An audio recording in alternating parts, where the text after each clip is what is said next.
My name is Ali, I'm a doctor and YouTuber, I'm Taymor, I'm a data scientist and writer, and you're listening to Not Overthinking. the weekly podcast where we think about happiness, creativity, and the human condition. Hello everyone, and welcome back to Not Overthinking. Taymor, how are you doing today? I'm doing great, man. I'm doing great. It's been an intense week on many fronts. Oh yeah? Yeah, intense week on the causal front. Had lots and lots of calls, demos, and things.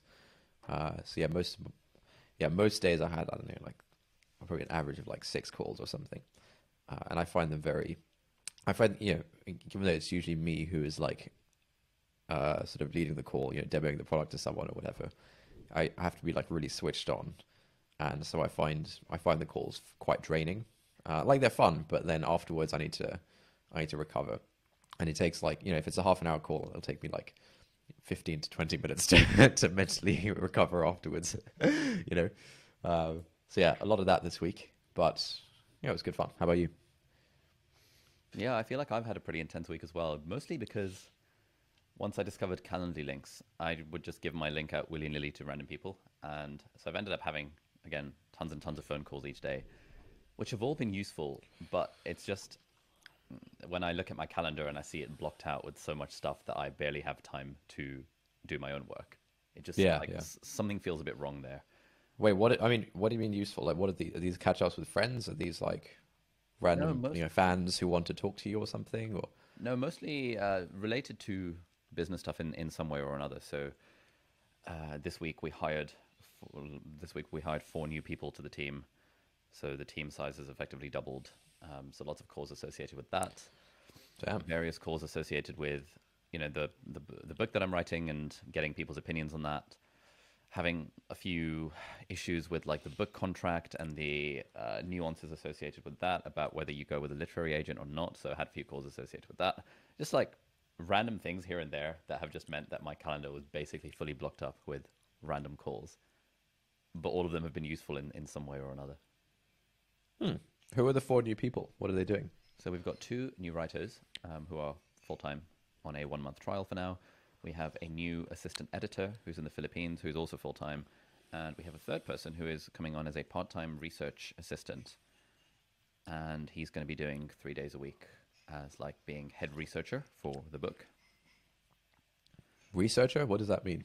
So when you're writing a book, often it's useful to have people to help research the content. Okay. So, for example, for the first section, which is about meaning, I have all these different questions like, what's the relationship between meaning and productivity, and is there an evidence-based way of setting a 5-year vision? Is that even useful? These sorts of questions that have come up as I'm doing my own research and writing the book. And so instead of me trawling through obscure PDFs and finding studies, it's a lot easier and more efficient to say to a researcher that, hey, look, these are the questions I've got right now. Can you do the research and summarize the relevant papers? And if you find any interesting stories or case studies along the way, then that would be great for me to know. In a way, their job is to give me as much raw material as they can find for me to then craft into shape, rather than me doing kind of the legwork of the research. Sure. Oh, nice. That sounds like a good system. Yeah, I mean, it's all very much making it all up as I go along. But I think in terms of writing this book, I'm trying to think of it in terms of, how would like a CEO approach writing a book, and thinking in terms of systems rather than in terms of I have to do everything myself. So the more I can outsource, the more that I can delegate the bits that can be delegated, I think the easier it will be to just make a really good book. Yeah, that makes a lot of sense. So that was the work front. What else is going on these days? You went on a Zoom date last weekend, didn't you? I did. Yeah, it was quite fun. What's a Zoom date like? I've been umming and ahhing about this Zoom date situation for a while. Initially, I was thinking, what's the point of doing Zoom dates? Because obviously, it's better to hang out with people in real life. But then I think I had a chat with our mutual friend Cliff Weitzman, and partly Neil Nando also was keen on this. Just being like, at the very least, especially in lockdown, a Zoom date is a good way of screening out people that you just automatically wouldn't get on with. And it's quite Interesting. like, yeah, a sort of time efficient thing. And so I kind of went into it with basically zero expectations, but I actually quite enjoyed it. And yeah, we're having another chat later today. Oh, nice. Doesn't this go against your like 3 date minimum? You know, try and have some low optionality mindset when it comes to these things. It does, to an extent. I think when I think the 3 date minimum, I may have to revise Okay. because, like, I think if I can't, so okay, so I'd have quite a low bar for what would make a successful Zoom date. Basically, my model for that is am I uh, am I at least partially attracted to this person, and more importantly, is talking to her easy? Like, Yep. does the conversation feel like it's flowing? And if the conversation feels like it's flowing over a Zoom call, then chances are it's also going to flow in real life. But if Yeah, that's conversation fair. is difficult over a Zoom call, then it doesn't really bode well for meeting up in real life to an extent. And obviously, there's some level of sensitivity and specificity here in that there are probably some false positives and false negatives. Yeah, yeah, sure. But I think right now, especially given lockdown, it makes sense to do these. Yeah, I think it's like, you know, if it's the only option, like, what can you do, right? It's like you could have a sort of what can I do mindset or a what needs to be done mindset. And a what can I do mindset, you might be like, well, you know, it's lockdown. What am I supposed to do? I can't meet anyone and stuff. But like, yeah, I guess if you care about moving forward in this part of your life, then it needs to be done. Exactly, mate.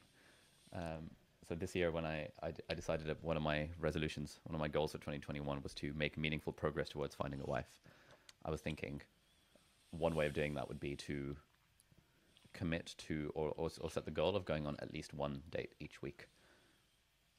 With different people or possibly the same person. Yeah, but possibly the same person. Yeah. I don't really have too much of an interest in sort of courting multiple people at once. I feel like that's just it's just a lot of effort. And Man, we don't need any virtue signaling here, please. I think I feel the virtue signaling would have been saying that it's morally wrong. Whereas I am literally what I'm saying is that it's just too much effort for me. I just can't be bothered. Yeah. Yeah, I guess it also takes, you know, in order to do that, there have to be multiple people who are interested in courting you. So, I was hoping you wouldn't mention that. Come on. nice. Funnel Well, is looking a little bit a bit dry these days. I hope the date goes well. Thanks, man. Me too.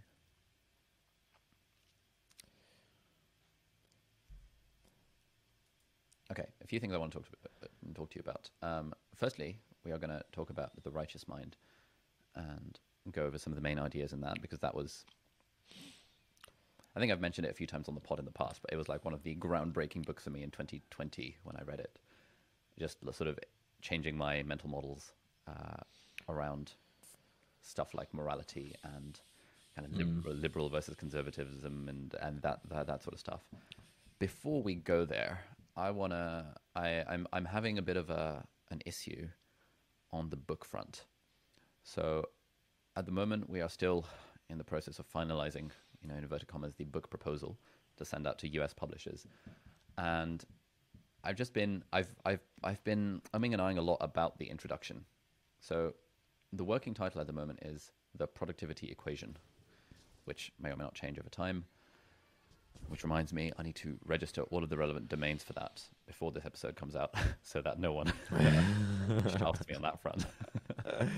All right, note to self. The working title is The Productivity Equation, and the working productivity equation is productivity equals meaning multiplied by output divided by time. Okay. Now, the problem is that in the introduction, I have to sell this as to why this is the case. And there are a few different ways to sell it, but the one I was grappling with this morning was I'll I'll read out to you what I've got so far for. So initially, it kind of starts off with a personal story about why I'm interested in productivity and how I'm not really sure what to do with my life, and this is like a real crisis of meaning and purpose. And then kind of inciting incident that I get approached to write a book, and I'm like, oh, okay, cool. And then that leads to me into thinking, yeah, I know all this stuff about productivity because I've read lots of books about it over the years, but I can't shake the feeling of what's the point of being productive? Like, what is it all in service of, and what are we actually working Yeah. towards? And if productivity is a vector, then I'm pretty good at the quantity, but I'm not very good at the direction. Okay. And so it becomes like, hey, this is the stuff that I've discovered around how to figure out what to do with you, how I'm trying to figure out what to do with my life, and then we'll talk about how to actually be more efficient at doing it. So that's Okay. Yeah. so that's sort of the opening story, and then we have a subtitle, or rather a heading. What is productivity? And I'll read this out to you, and you can tell me if this makes sense or if you have thoughts on this. What even? Wait. Sorry. So no. Wait. So Yeah. the title is the productivity equation. Correct. There's no like tagline. Uh, You're now reading a section of the intro or of the Oh, I mean, proposal. the tagline is, or the subtitle is like the new science of getting things done. I mean, it's all very Okay. subject to change. Okay. Okay. Yeah. Essentially, yeah. What I'm reading you is right. So we've got like 10 chapters of the book. The first bit is introduction, and the introduction Okay. starts off with like this personal story, which I'm not going to read you in its entirety. And the introduction ends with, what follows is my exploration of productivity through the lens of meaning and purpose. At its heart is a simple question. How can we work out what really matters to us? And then how can we apply the principles of productivity to work towards it? I don't have the answers, but I hope this book will offer you some useful ways of thinking about the question. So that's like the end of my personal spiel. And then we have a heading within Okay. the introduction. So like an H1. What Right. is productivity? Normal text.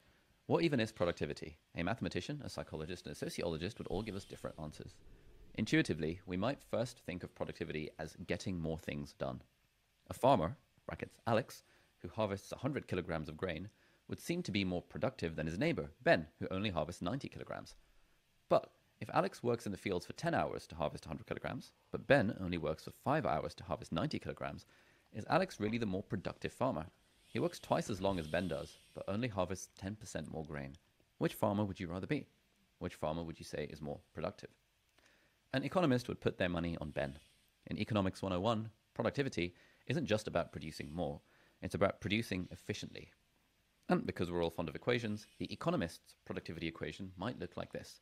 Productivity equals output divided by time. Farmer Alex's productivity is 100 kilograms divided by 10 hours, which is 10 kilograms per hour. Farmer Ben's productivity is 90 kilograms divided by 5 hours, which is 18 kilograms per hour. All else being equal, it's fair to say that Ben is more productive than Alex. This makes sense. We're more productive if we get more done. But we're also more productive if we can reduce the time it takes for us to do our work. In other words, it's not just about getting things done, it's about getting things done efficiently. But let's put a spanner in the works. Right now, we're thinking of Farmer Ben as being more productive than Farmer Alex because he's more efficient at producing grain. But what if Farmer Ben's job isn't to harvest grain at all? What if his business model relies on him harvesting apples instead? What if Ben harvests grain as a way of procrastinating from his true job of harvesting apples? With that context in mind, is Ben really more productive than Alex? Probably not. Sure, he's making more grain and he's doing it efficiently, but he's doing the wrong thing. He shouldn't be harvesting grain at all. And so our original equation doesn't yet capture the essence of true productivity. Farmer Ben's problem is that harvesting grain isn't meaningful. It doesn't help him work towards his business goals. It doesn't get him any closer to where he wants to be as a farmer. And unless he's particularly fond of grain harvesting as a meditative hobby, it probably doesn't contribute towards his greater life mission either, whatever that might be. It's all too easy to confuse busyness and productivity. We've all had days in which we get through our to-do list, only to realize that none of the tasks on it have got us nearer to where we want to be. Or where we've attended lots of meetings and seminars and sent lots of emails, only to ask ourselves at the end of the day, what was the point in all that work? And so, to my mind, focusing only on output isn't enough. We should instead focus on meaningful output. In other words, we need to work out what kind of work gives each of us a sense of purpose, and put this front and center in our productivity plan. To this end, the human productivity equation is as follows. Productivity equals meaning multiplied by output divided by time. And then I'll talk about, this how this issue of meaning is already opening up a big can of worms. And meaning kind of means different things depending on your time horizon. On a very zoomed in time horizon, Farmer Ben, his work is not meaningful because his business relies on him harvesting apples rather than grain. If we zoom out a bit, we think in terms of, meaningful goals. Like, what does Farmer Ben want from his life, and what are his goals? Yeah. And then if we zoom out even further, it becomes a case of meaningful life. Like, what's his wider mission? What does he want to accomplish? What does he want read out in his eulogy at his funeral? And the argument I'm going to make is that by thinking in meaning in these three different time horizons, we can actually ensure that the work that we're doing, or our productivity, is moving us forward, preferably in all three realms. That's sick, man. I love it. I think that's so good. I think the farmer analogy is really good. Yeah, I think that's just a really good way of framing it. I think maybe, I don't know what level of feedback you want here. I think like, I think you could probably shorten certain paragraphs and things like that. But I think the general stuff is like, I think it's sick. I love it. Cool. Yeah, because it was the farmer analogy that I basically came up with this morning in my 1 hour writing session before this. Oh, nice. Like, initially, what we had was we had this sort of Oxford's The World in Data productivity graph, and talking about like Adam Smith's The Treatise of Nations, and it all felt a bit dry and academic. And I was thinking, okay, screw that. Let me just like boil it down to Farmer Ben and Farmer Alex. yeah, that's the best way. That's the best way. I love it. Yeah, okay, I think that's really, really good. I've still yet to figure. I think the title and stuff is really stupid though. Like the productivity. I mean, the USP is like the meaning stuff. So I think the title or tagline should definitely be around like, meaningful productivity or something. Yeah, I agree. We kind of the productivity. So when you're working with a publisher, every book needs like a working title that they can reference generally as. Yeah. We just sort of landed on the productivity equation because that was what one of my Skillshare classes was based on. And initially, it was the whole pilot, plane, and engineer analogy. Yeah. And so have you moved away from that now? Well, I don't know. So for the very first draft of the proposal, we did have pilot, plane, engineer, and I liked that because, when you're thinking about the elevator pitch of a book, and someone asks you, what's your book about, or if you're on, I don't know, Good Morning America or something for 30 seconds, and you get 30 seconds to talk about the book. Saying, oh yeah, productivity is about being a pilot, a plane, and an engineer. It's kind of intriguing. It's kind of interesting. It kind of, as Malcolm Gladwell will say, it's the candy that people might talk about. But then we were like, oh well, productivity equation, and if we're saying productivity equals meaning times output divided by time, and pilot is meaning, and output is plane, and time is engineer, we're adding lots of you're presenting like two separate metaphors, two separate frameworks. And so we scrapped the pilot, plane, engineer thing, and then sort of made it section part 1 meaning, part 2 output, part 3 time.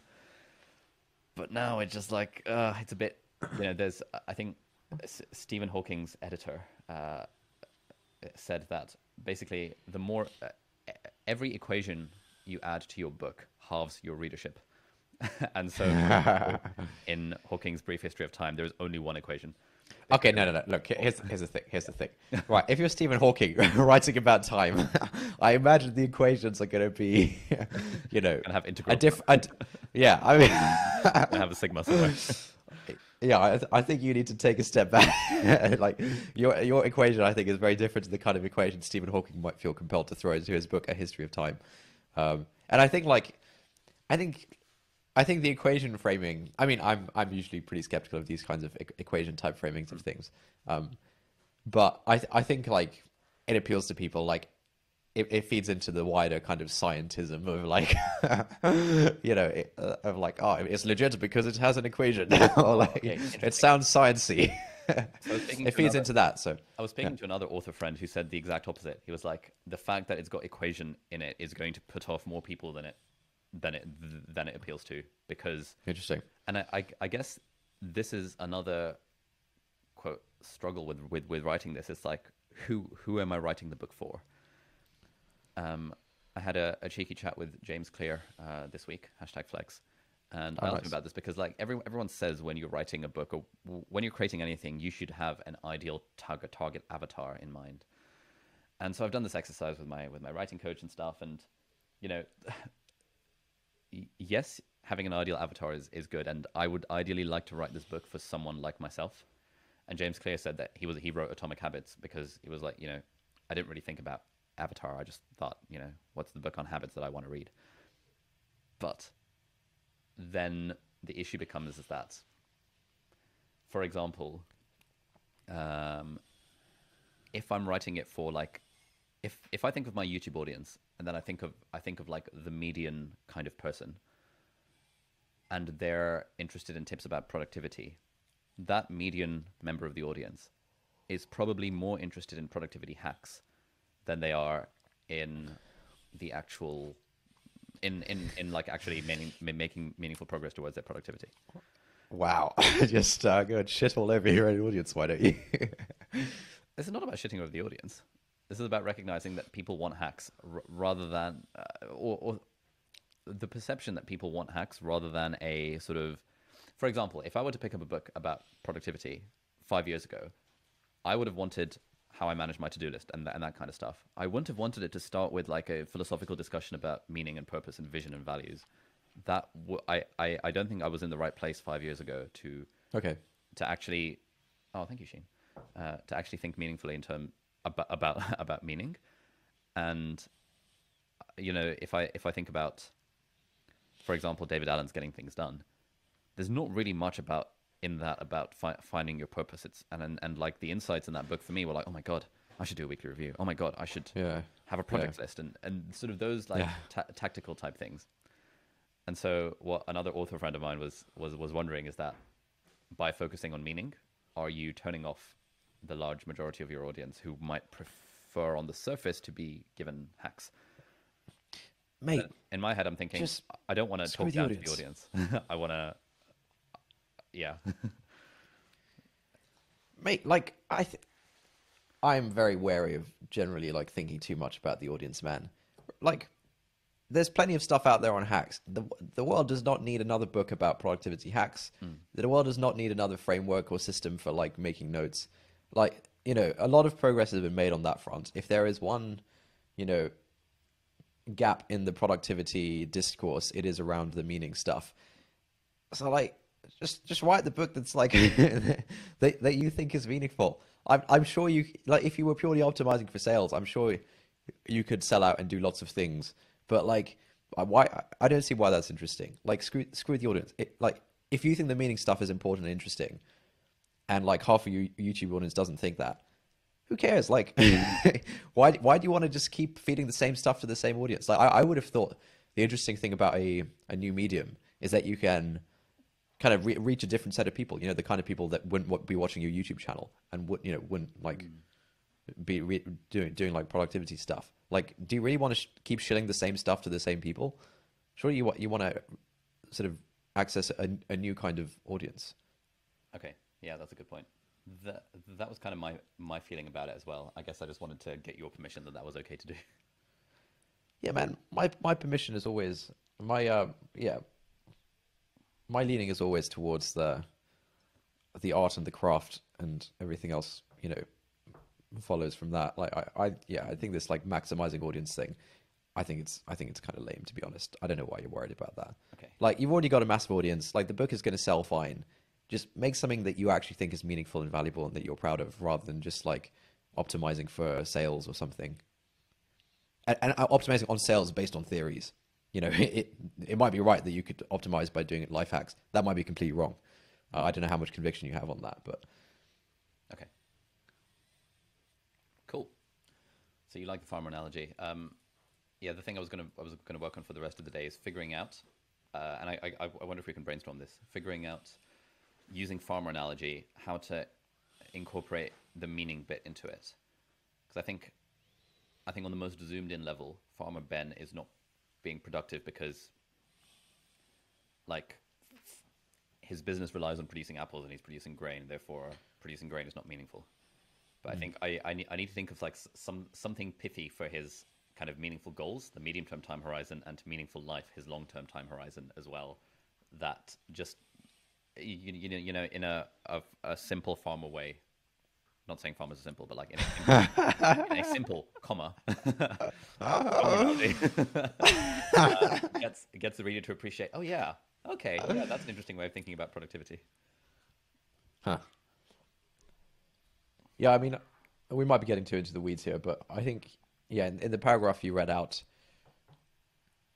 I think you didn't make an obvious distinction between why the apples are more meaningful than the grain for Farmer Alex or whatever. Like, I might have said something like, but it turns out that no one in an Alex's village wants to buy grain. They only buy apples. Like that just really makes it a lot more obvious. And then you can like layer on a couple of more. And it turns out that Alex's wife and kids just want him to be home, and all this kind of, not out in the field. Yeah. Yeah. Okay, that's good shout. Yeah, I guess I'm looking for that kind of stuff where the reader sees themselves in their view of like, oh yeah, with like a kind of stupid example that everyone would intuitively understand, but that wouldn't apply to. Yeah. Right. Okay, cool. Yeah. But no, I think it's good stuff, man. I really like the farmer stuff. Yeah, I think it's great. Nice.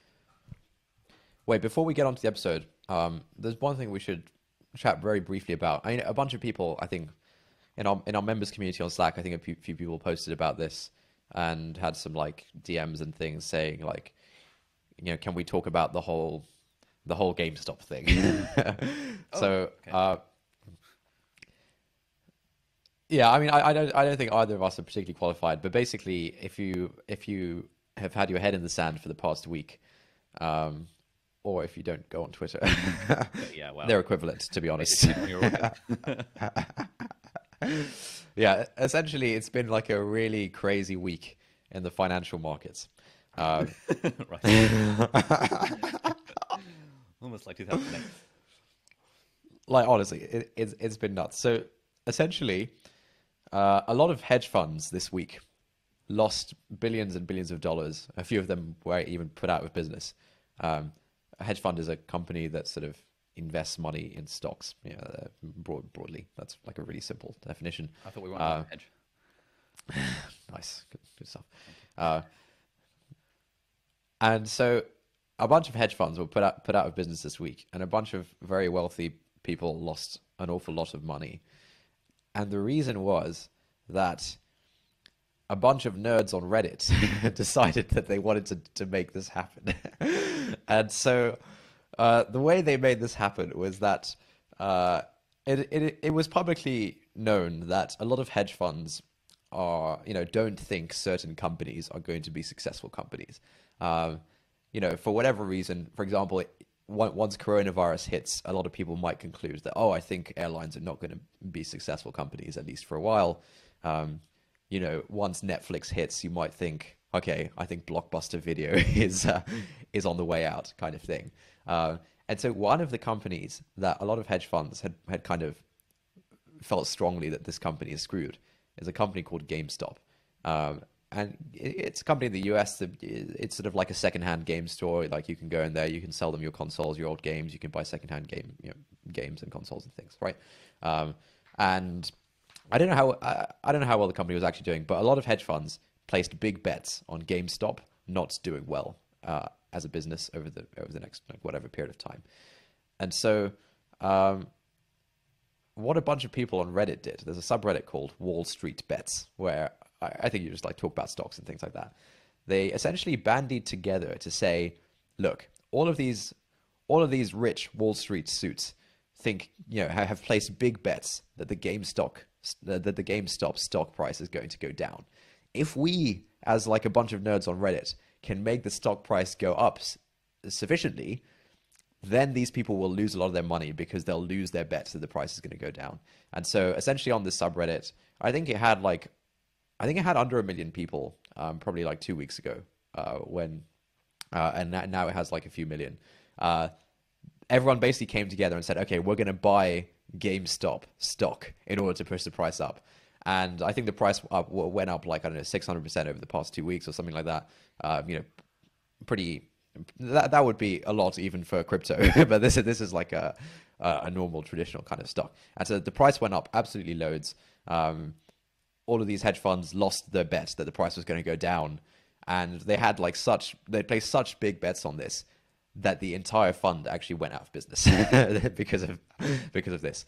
And so it was really crazy week because I think this was a kind of watershed moment where, I mean, in this, just like a, a step change, like a before and after, a moment that kind of splits history in two. The watershed is like the time on the television where you can't show, after the watershed you can show like, you can like swear on TV and show naked people and stuff.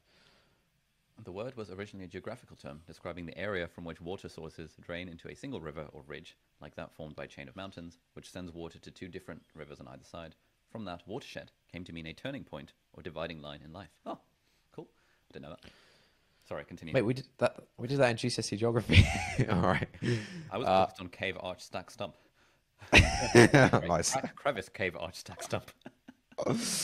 I was more of a Oxbow Lake man myself, but each to their own. My meander diagram. I was so proud of my meander diagram. Yeah, essentially, I think like why this is interesting is that it's kind of the watershed moment where I think there's a general trend that we're seeing where traditional institutions are losing their power and systems are becoming more decentralized and democratized. Like instead of going to university, you can now like, do stuff online and have a Twitter account and write a blog and things like that and learn all this kind of stuff. This is like a big moment, a similar kind of big moment, I think, in the finance world, where it shows that if a bunch of if a bunch of little people band together, they can take down the big guy.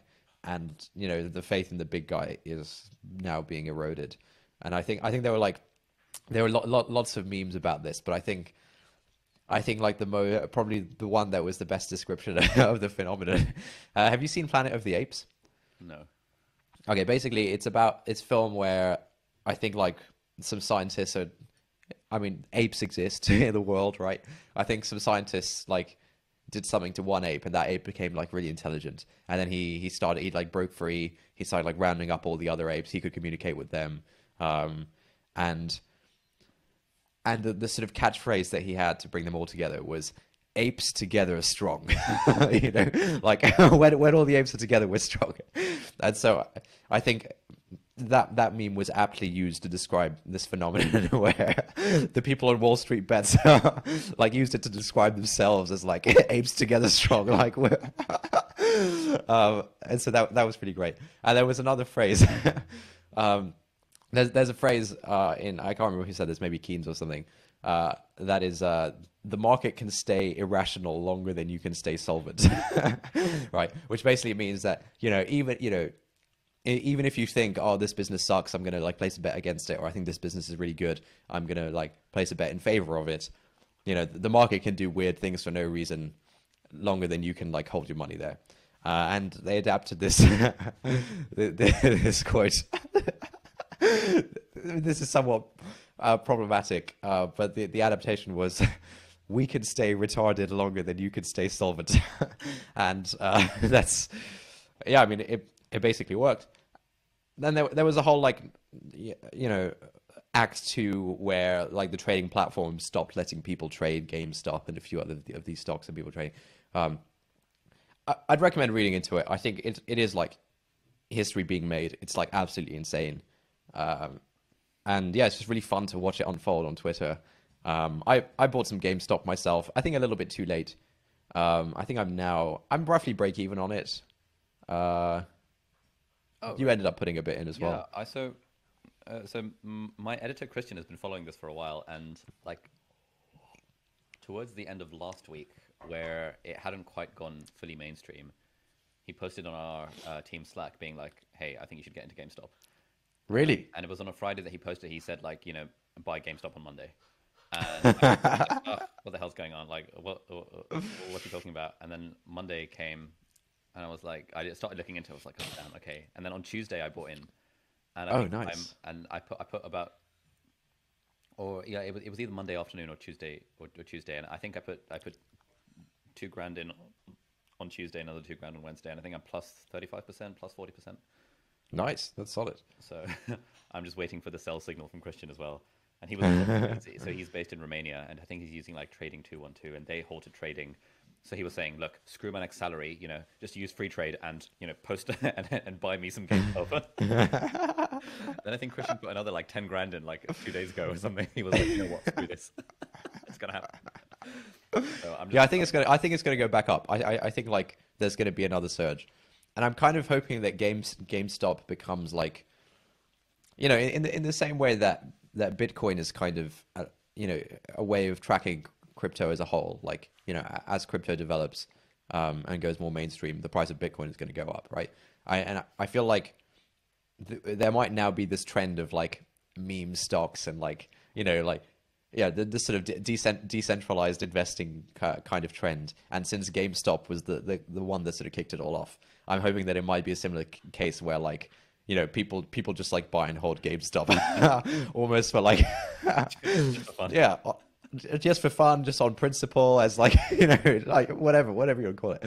So yeah, I think it'll go back up. We'll see what happens. Yeah, but yeah, that was partly why I bought it. I was like, you know what, I don't actually. I feel like I want to be part of history right now. Yeah, I want to be part of history. Yeah. I don't really care whether I make money on this or lose money on this. I just want to be part of it. But what's the deal? So is there another fund like AME or something like that? AMC, yeah, it's a cinemas, another like obviously meme stock to like invest in physical cinemas when there's lockdowns and things like that. Yeah, that's another favorite of Wall Street bets, which has also gone up quite a lot.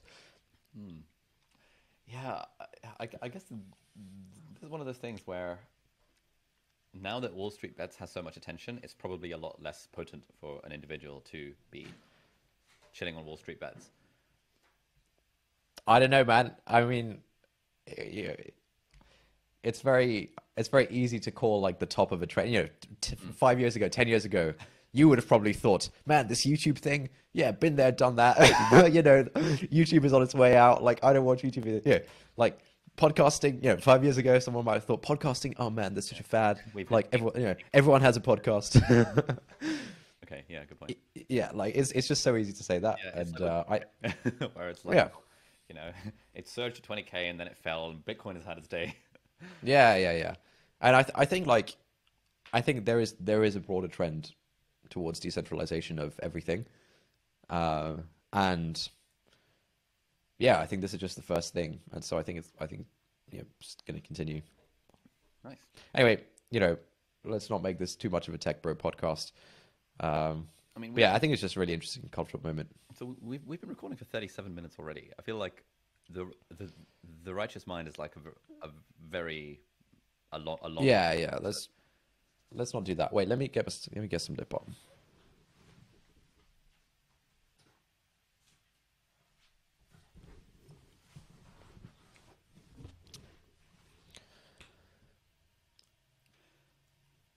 All right, here's one thing. Look, we're not going to do the righteous mind. We don't really have enough time. But one thing I've been thinking about, which I've been meaning to flesh my thoughts out on, is the social media grift. The what? Are you familiar with the term grifting? Like sort of being a hustler who sort of steals from people. Right, yes. Well, yeah, sort of, yeah. I think a grifter is someone who like swindles people for money, sort of scams people out of money, basically. And it's a term that's being thrown around to describe, like someone who sells online courses would be described, certain kinds of like online courses, like I will make you rich kind of course, would be described as a grifter. People like Tai Lopez, for example. Tai Lopez? I know vaguely of Tai Lopez. The whole, hey, I'm in my garage and I got a Lamborghini behind me. But more importantly, here I've got my bookshelf. Yeah. So I think a lot of people would describe Tai Lopez as a grifter. And there's this trend. Okay, I think being a creator on the internet is now a very legible thing. Everyone understands what it entails. more importantly, everyone understands that there's a lot of money to be made if you are a successful creator on the internet.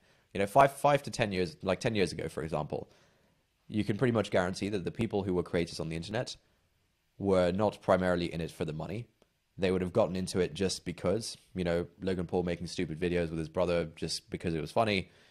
You know, Nigga Higo making stupid videos with his mates because it was funny. Like, if you look at the original kind of, or the earlier batches of who you consider to be creators, and if you look at people who've had like blogs and podcasts for 20 years, you can pretty much guarantee none of them went into this thinking, I'm doing this for money. They went into it for fun, the arts, the craft, whatever you want to call it, attention even, but it wouldn't have been money.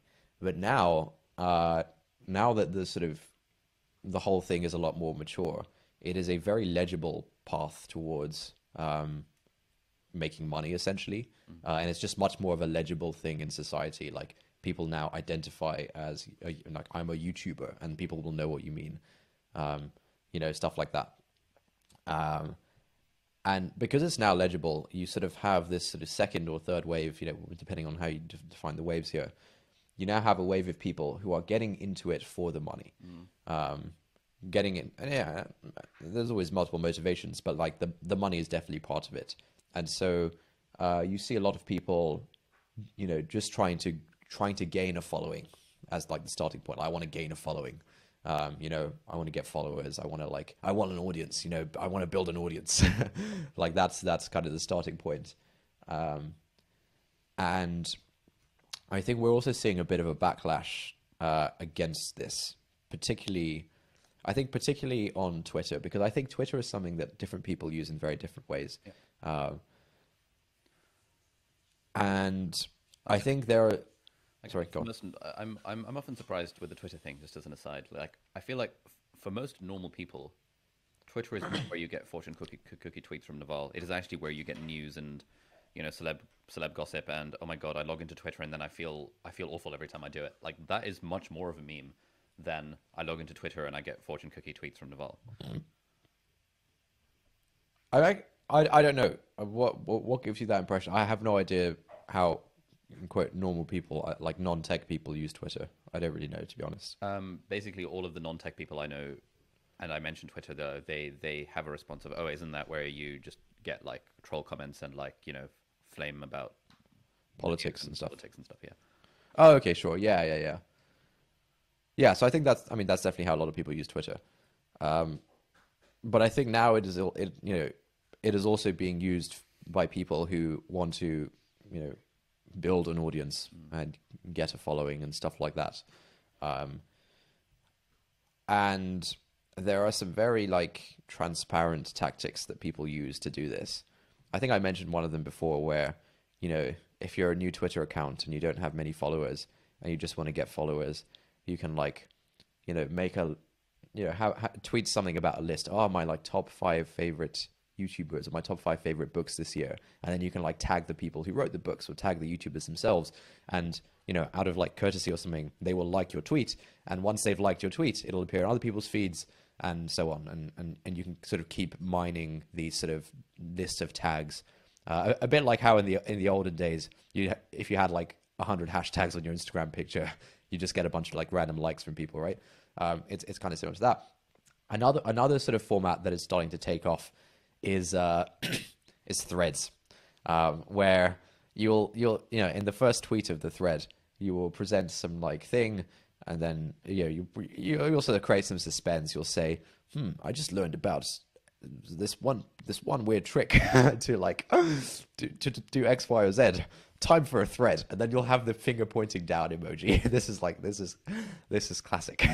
And then you'll have like a thread about, you know, some random insights, or it'll often be like the equivalent of a BuzzFeed listicle of, you know, here are the top 20 you know, productivity tricks I've learned over the past 5 years or something. Time for a thread. And then you'll have like these things in a thread, and it's like engagement bait, basically. And a lot of people are starting to speak out against this, where I think there's a sense that it's inauthentic, and it's very transparently inauthentic, and it's like very obvious that this person is trying to build a following, and it's kind of cringe, basically. It comes down to it essentially being cringe because you're watching someone try to build a following. Okay, and look, here's the thing. Here's where it gets complicated. I find it cringe, but I think I'm not sure like whether it's valid for me to take my cringe response and turn it into something more, and pretend it's some kind of like, principled stance against it. Because, whoa, what's going on here? What has happened? I think we had an audience member join the podcast. Oh, yeah. So look, it's cringe, but it's cringe. I feel like it's cringe in the same way that when you're, on episode 1 and 2 of the podcast, we were talking about, the early days of you starting on YouTube, and you'd like have, be like vlogging in lectures and stuff like that. And since like you had, I don't know, 5 subscribers or something, people would find it cringe. It's like, oh, what is Ali doing? Like, man, that's so cringe. Like, stop recording or whatever. But now that it's much more of a big thing, no one has the same reaction to it because it's like, it's sort of an actual thing now. And so I feel like maybe part of the backlash is just this cringe response that everyone has when you watch someone try to leave their station in some way, Do you get what I mean? Trying to break free from the barrel of crabs. Yeah. Like when your friend is on like 10 subscribers and they're making their silly little YouTube videos, you'll look at it and you'll think, oh man, that's so cringe. Like, what are they doing? That's so embarrassing, kind of thing. But then when your friend is on like 100,000 or a million or whatever, your attitude towards it is very different. And so I think maybe that's a big part of it. Do you want to say some stuff? Yeah. So I've been noticing this pattern for a while. I think the sort of Twitter threads are cringe is a very niche elite type person on Twitter. Someone who is the founder of a company that is already successful, someone who's potentially who's been in this game for a while and can appreciate like the meta game that's going on. So someone like, I don't know, Sahil from Gumroad is going to be taking the piss out of this thread thing. But he's kind of already made it. I was looking at one of Julian Shapiro's threads the other day. Julian Shapiro has like 90,000 followers on Twitter. That's a big deal on Twitter. And it was genuinely a good thread, and he's been open about the fact that the way you grow on Twitter is through threads, and the thread is good, and because it's Julian Shapiro. Whereas if someone with 3 followers were to post the same thread, I would also feel a bit like, oh mate, what are you doing? If James Clear with his 1 million Twitter followers posts a thread about, hey, here are 5 things I've learned about habits this year, no one is going to complain about that. No one's going to think that's cringe. He can post whatever thread he wants. Whereas if, I don't know, Twitter account with 10 followers were to do the same, that tiny segment of elite tech Twitter thinking that we're better than everyone else will have a cringe response to that. I think it's deeply unfair. So I think it's unfair, but I think the phenomenon is more widespread than elite tech Twitter of like founders who have already made it. I think like there are lots of people on tech Twitter with sub 10K followers, sub 20K followers who use Twitter very actively, but they use it in a different way. I think part of the issue is that people also use it in a different way. Like some people, see Twitter as like mainly just like a business thing, of like, trying to, whatever their hustle is, they want to use Twitter as a channel to grow that. Yeah. And I think that's perfectly valid. Like there's a guy whose username I think it's Sweaty Startup, and basically his hustle is that it's the most niche thing ever, but it's actually pretty interesting. His hustle is that he buys self-storage facilities in the middle of nowhere, in like random middle of nowhere kinds of towns and cities, and then like makes them slightly more efficient and kind of raises the prices, and then like sells them on for profit. He's like self-storage facility guy. And he's grown a lot on Twitter. I mean, he does lots of threads just like explaining various like tactics and how he does that kind of stuff, and it is very interesting. Like I don't know anything about that world until I started following him, and he basically almost exclusively just talks about like his work, i.e. like real estate investing, specifically in self-storage. Right. And through from doing that, he's widened his network. He now like, you know, has done lots of deals with random people on Twitter where they'll like buy a self-storage facility together and sell it on and all this kind of stuff. So it's like a great vehicle for him to advance his business. And I can't really knock that. But I think the issue is I think partly the issue is different people use it in different ways. So I have a Twitter friend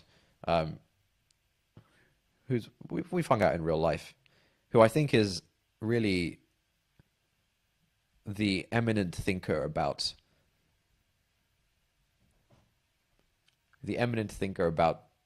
online slash offline social interaction. His name is Ryan. Okay, right. Ryan. And again, this is not some like elite, you know, already made it founder. You know, he's working on a fairly early stage company right now, but by no means has he already made it at all. But he's been like very active on Twitter for a while. To give you an idea, though, he has almost 8,000 followers. Okay, but I think he is somewhat like his thing on Twitter is really just about keeping it real and connecting authentically with people. And I think he's gotten tremendous business value out of Twitter, but not because he was trying to squeeze business value out of Twitter. He has gotten tremendous business, social, all sorts of value out of Twitter by just, you know, being authentic, keeping it real, connecting with people in like a real and normal way, and not having any kind of grifting going on. There's an app called Clubhouse, which is now sort of starting to enter the mainstream. It used to previously be like a tech Twitter sort of thing. Let me just find this post that Ryan did recently.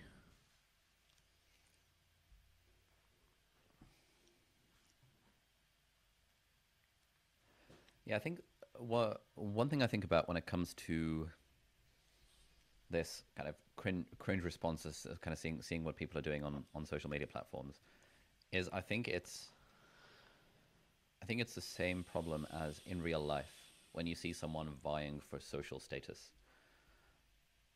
Like, social status and prestige is such an important part of the way that society organizes itself. But as soon as someone is seen to be actively working towards it rather than mentally working towards it, everyone has a bit of a cringe response to it. Yeah. They talk about this a lot in the Elephant in the Brain, about how, you know, it's all well and good being, I don't know, the alpha, but if people think that you're trying to be the alpha, then right, yeah, it causes a problem.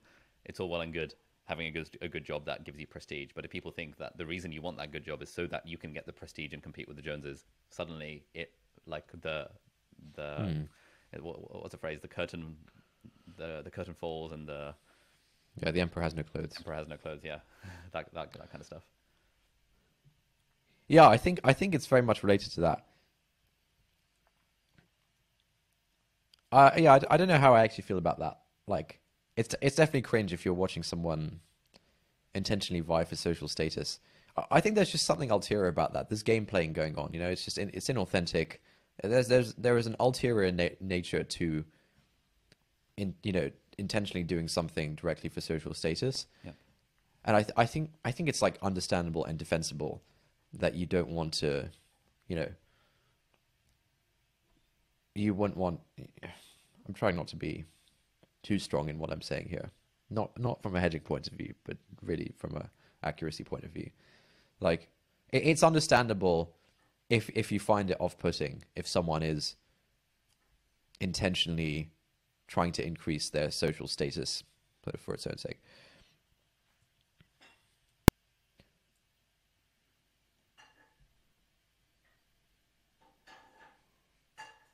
Okay, so in 2015, Ryan wrote this sort of like blog post about kind of Twitter stuff. Actually, in 2011, Ryan wrote this blog post about Twitter stuff. So this is like 9 years ago now. This is like very, very early on. All right, I'll read the post. It's very short. Many friends, students, and even young professionals that I encounter continually downplay the potential positive impact that maintaining a blog or using Twitter in a mature way could have on their personal growth and or career aspirations. Despite various examples on a daily basis how they could be using the various tools, Twitter is still equated with the Facebook status, and blogging is what Perez Hilton does. So obviously, look, this was 9 years ago. A lot has changed since then. I think the perception has kind of changed. And Ryan says, I still urge them to think about the question, how many people outside your university that aren't your family know who you are and what your passion is?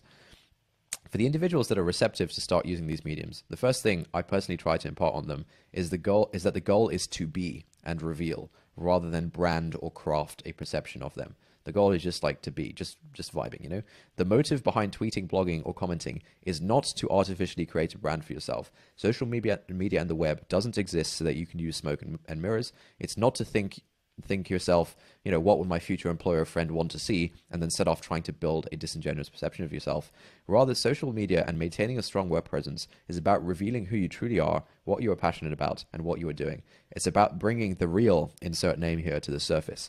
The audience of your tweets and blog posts is often a mixture of peers, friends, acquaintances, co-workers, and future employers. A personal balance must be struck between fun, professionalism, candid thoughts, and frequency. You should strive and continue work at becoming a talented whatever, a thought leader, an expert, whatever you want. But the emphasis here is that who you are online is representative of who you are in reality. That way, when you do meet someone in the physical world for a coffee, at an event, or an interview, there's no need to bullshit or fake it. And I think so he wrote this in like 2011, which was, you know, very early on, pre like most people kind of getting into this stuff. Basically, like urging people, you know, just like, you know, keep it real, just like be authentic. Don't try and like create a brand for its own sake, all this kind of stuff. And then now that it's Clubhouse is this social audio app where you can basically join a room and there'll just be a bunch of people speaking, and you can listen in, and you can raise your hand, and you can speak as well. I think it went viral over the past few weeks / month or two. It's kind of been around for a couple of years ish. Yeah, I think it's like definitely going mainstream, and Ryan has kind of been on it since basically since day one. So he's really seen it evolve, and the app that he's working on himself is also like a social audio app. So he's really thought a lot about this. And now that Clubhouse is going viral, you see a lot of people on Twitter, you know, with their hot take about why Clubhouse is the next big thing and why social audio is so meaningful and all this kind of basically sort of jumping on the bandwagon with their now obvious thought leadership after the fact, like after the thing has already gone viral. And Ryan did a few tweets saying, I would have appreciated your Clubhouse takes 6 months ago, thanks. Everyone just simps for known things. Time away from the timeline has been so healthy and refreshing. He says, peeps pontificating here are fucking losers. Go put your brain on the line with an ounce of independent thought, or just go build. Like, he's obviously like very, very like, I think you can feel the anger through the thread. I wouldn't like read too much into that. He's actually a great guy. And like, you know, generally is not like this. He says, in the following tweet, it's actually disgusting. I really think folks will look back on 2019 to 2021 tweets as a blemish on their career and personality. Cool, you captured attention with your like pointing down threads, and you captured an audience, ... that continually ridicules you off timeline, but can't say shit publicly because of incentives and the game. So he's saying that, like, you know, all these people who have like audiences or whatever, you know, you can't like publicly speak out against people on Twitter. It's just like a bit rude. It's not really the dumb thing. But in real life, all of these people, you know, are sort of ridiculed more privately, and it's not something that people can publicly say. But a lot of people find this stuff distasteful. Maybe true, maybe not. And then he says, this isn't a thread I pre-composed and sent via Tweetbot at the optimal time, hoping for your RT and follow. And he says it's a similar dynamic as, you know, it's so cringe to see an acquaintance on Instagram with no personality or edge trying to become an influencer with 4K followers. I don't care if you follow me, like this shit, subscribe to Riff, his app, share it, etc. The inputs for a decade have been for others to feel and understand who you are, not craft a shallow, timely veneer to harvest the zeitgeist. I hope the right peeps truly win, so they can say what they want. Yeah, he's obviously very angry about this, and I feel the anger, but yeah, I mean, what do you think? Um, hmm.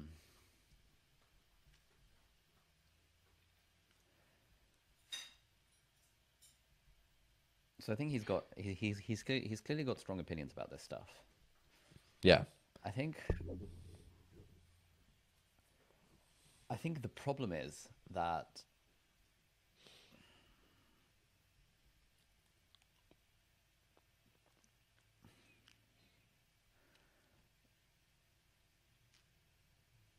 let's say, okay, I'm thinking aloud here, but let's say you were at a real life kind of networking event or something like that, and someone was being too much of a salesman Mm.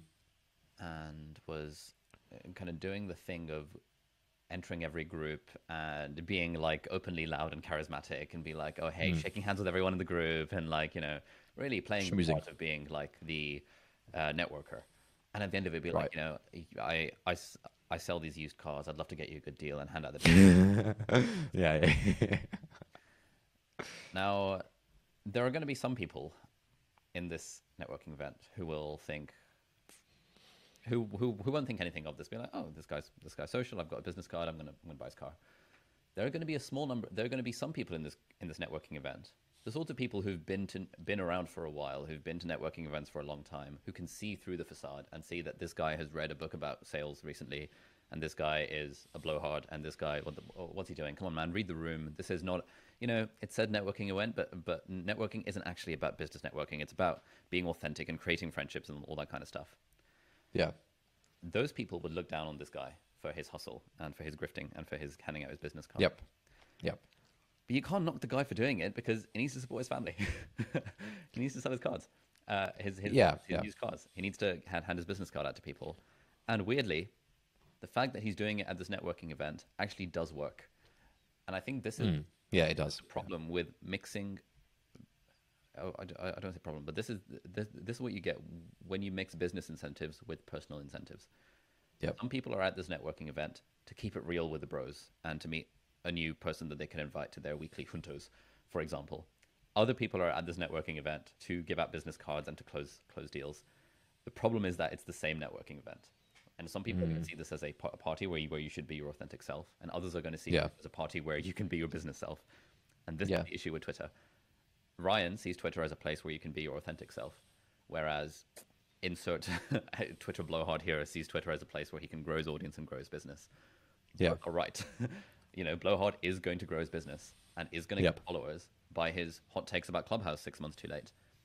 But in fact, for most of the people on Twitter who didn't know that Clubhouse existed until last week, those tweets would seem prescient, if that's the right word, and they would therefore follow him and be like, oh, this person's working on a startup. Let me check out a startup, and he gets sales as a result of this. So I think, yeah, I can see it from both angles. I'm always wary of knocking people too hard when there are business incentives and, you know, people are doing what they can to support their families. Yeah, look, I agree. I think the fundamental issue is that people use Twitter in different ways. Like this, the sweaty startup guy, self storage, who does the self storage stuff. Um, I think his stance on Twitter has changed. I mean, he's kind of gone from like basically zero to like 100, almost 100K followers over the past year or something. Um, and I think his view on Twitter has kind of changed. Where, yeah, I think he felt some of the negative effects in his personal life of like caring too much about that and going too hard on that front. And so I think he's dialing it back a little bit, but like I think he's also pretty transparent about, look, the thing I enjoy talking about and connecting with people about is like my business stuff, and that's basically what I tweet about. Follow me if you're into that. Let's make some deals happen. And like I think that's perfectly fine. I think that's all good. I think, look, yeah, I think I'm in agreement there. You know, if I think there's a weird middle ground though. I think there is a weird middle ground where, suppose you're a sweaty startup guy, like, you've been doing the self-storage stuff for a bit. This has been your hustle for like the past bunch of years. And then you discover Twitter and it's like, oh, cool, I can like connect with these people, and like I can like, share what I do on my hustle and connect with other people who might be interested in it, and, collaborate as business partners and stuff. I think that's very understandable. I think where it gets weird is when it's kind of something in the middle, where, for example,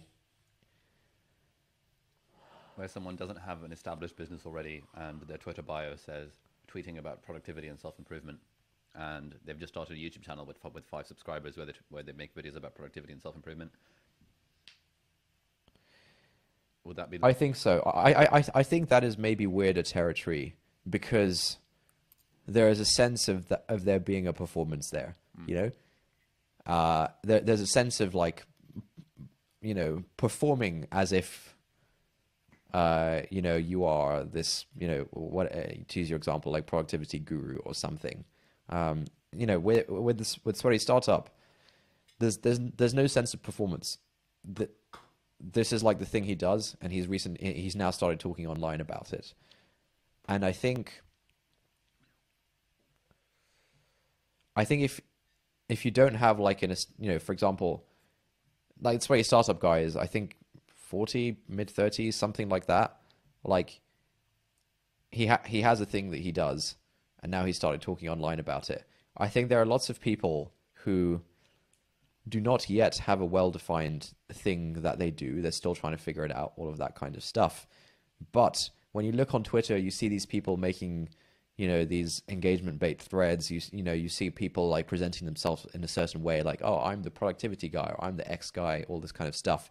When you look at that, I think it's easy to get caught up in it and really just kind of lose any kind of authenticity. I don't think Sweaty Startup is being inauthentic, but if you're someone who's still trying to like, figure out what you care about, figure out what you're interested in, what you're passionate about, all that kind of stuff, I think there's a trap of sort of influencer theater where you feel like you have to do that rather than just keep it real, be authentic, and see what happens along the way. Yes. But it comes down to that, used car salesman at the networking event. For the people who see through it and see that is a performance, it's automatically cringe. For the people who don't, it's like, oh, I'm getting a business card and this guy seemed cool. Equally, I think on Twitter, the amount of people who appreciate engagement bait is far, far higher than the amount of people who see through engagement bait as being performative, influencer theater for the sake of gaining followers. I think, the more you think about the meta game of socializing, the more you see that the emperor has no clothes. But in fact, I don't know, X thousand, the X thousand followers that influencer theater guy will acquire by posting threads about productivity, most of those people are people who appreciate the thread. And so as someone who understands the metagame, it's just a different, like, obviously your response to it, or one's response to any situation like that would be different. Then, it's like when you're at university and you're a first year and everyone's like, okay, cool. Everyone's being allegedly their authentic self. By the time you get to third, fourth, fifth, and sixth year, and you see how the first years are interacting, you can see, you understand the meta game, and you see that there is a large amount of performing going on. But when you're a first year, you're just like, oh, that person seemed cool. I want to take the number because I really want to make friends. And I've heard that, if you give out your number to people, then you're more likely to be friends, and you should add everyone on Facebook immediately, and Instagram, be like, what's your Instagram, and invite them to events. And whereas by the time you get to final year, you're like, oh God, allow that, just keep it real, man. I think it's a big part of it is just, this Ryan from Twitter has been on Twitter for 10 years. He's been on Clubhouse from day one. He's more than welcome to pass judgment on the first years, but you can't knock the first years for doing first year stuff. That sounds like a fair point. Let me think about that.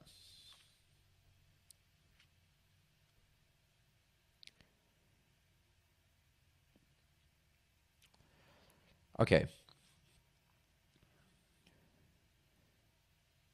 I agree you can't knock the first years for doing first year stuff, but there may be a potential issue where, I mean, to keep this analogy going, the first year is doing first year stuff does not actually help them achieve their goals, right? Right. Yep. Ryan wrote another thing about Clubhouse. This was like a while ago, last year, like very, very early on last year. Ryan's been a big. I'll just read out the post. He says, "I've been talk on the phone first for the last 3 years." So he's a big fan of just like calling people up, talking on the phone rather than texting, blah blah blah. And he's written some stuff about that. And one of the things that he thinks is very interesting about talking on the phone, about like actually talking like on Clubhouse, like a conversation rather than tweeting and texting and things.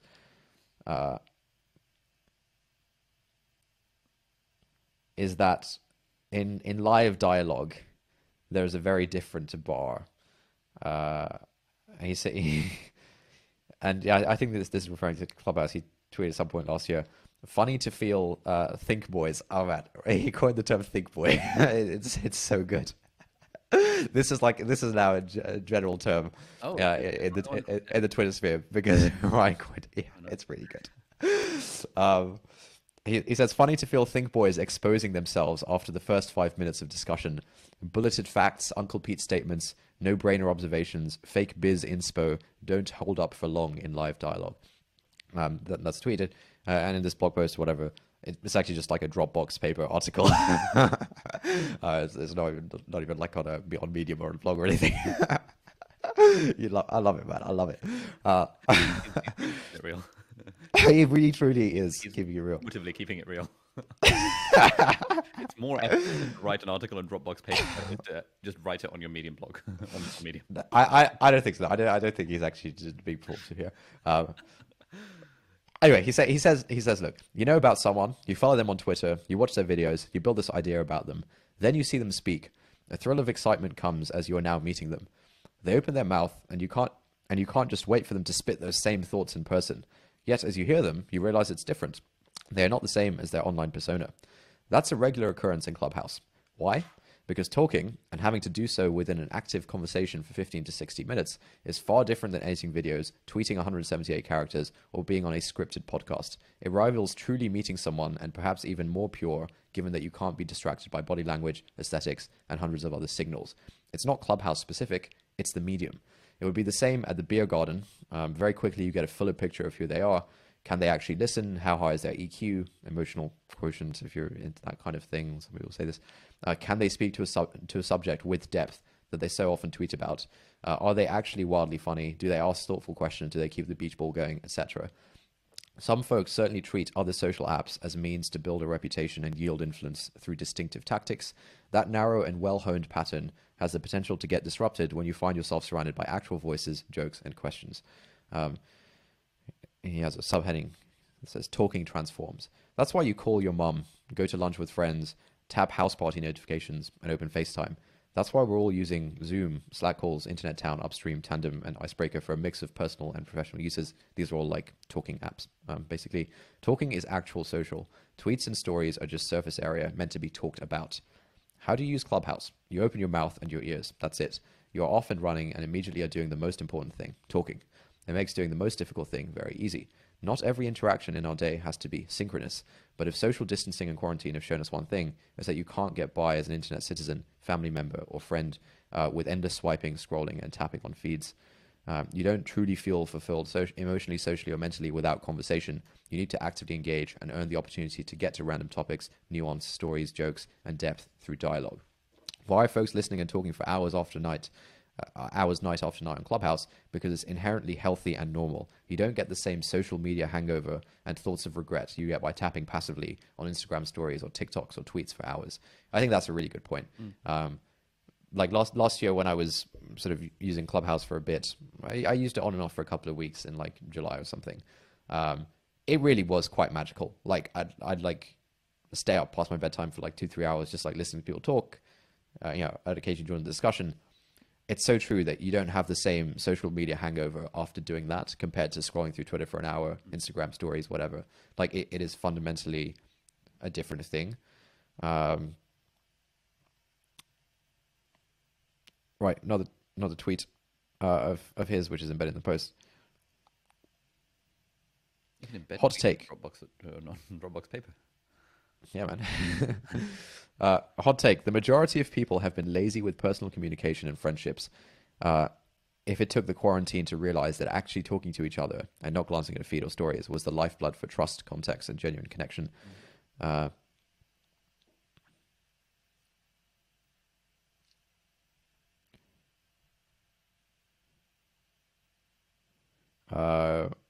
there's another subheading. Why can't we just talk? This is a tweet of his from 2019. He says, it's really this magical moment of time. 3, 10, 40, whatever. So refreshing and pure. When it's done, it just feels clean and refreshing.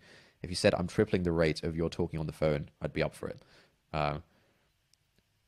And, you know, there's this thing about like, oh, kids don't like talking on the phone these days. And he says, in response to that, I actually think it's that people know hearing each other's voice is essential and or fun. How you get to that point isn't. There's like a lot of social and logistical friction in getting to that point of hearing someone's voice and talking to them. Like it sometimes feels awkward to like phone someone, right? It's like, it's not a very standard thing to do nowadays. He says, today's phone call is a terrible packaging and delivery of something great.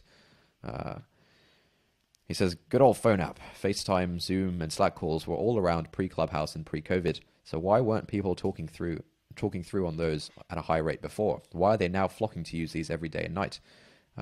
Getting to talking was actually tough, both from a cultural norms perspective and a practical UX level. UX meaning like user experience of using a product.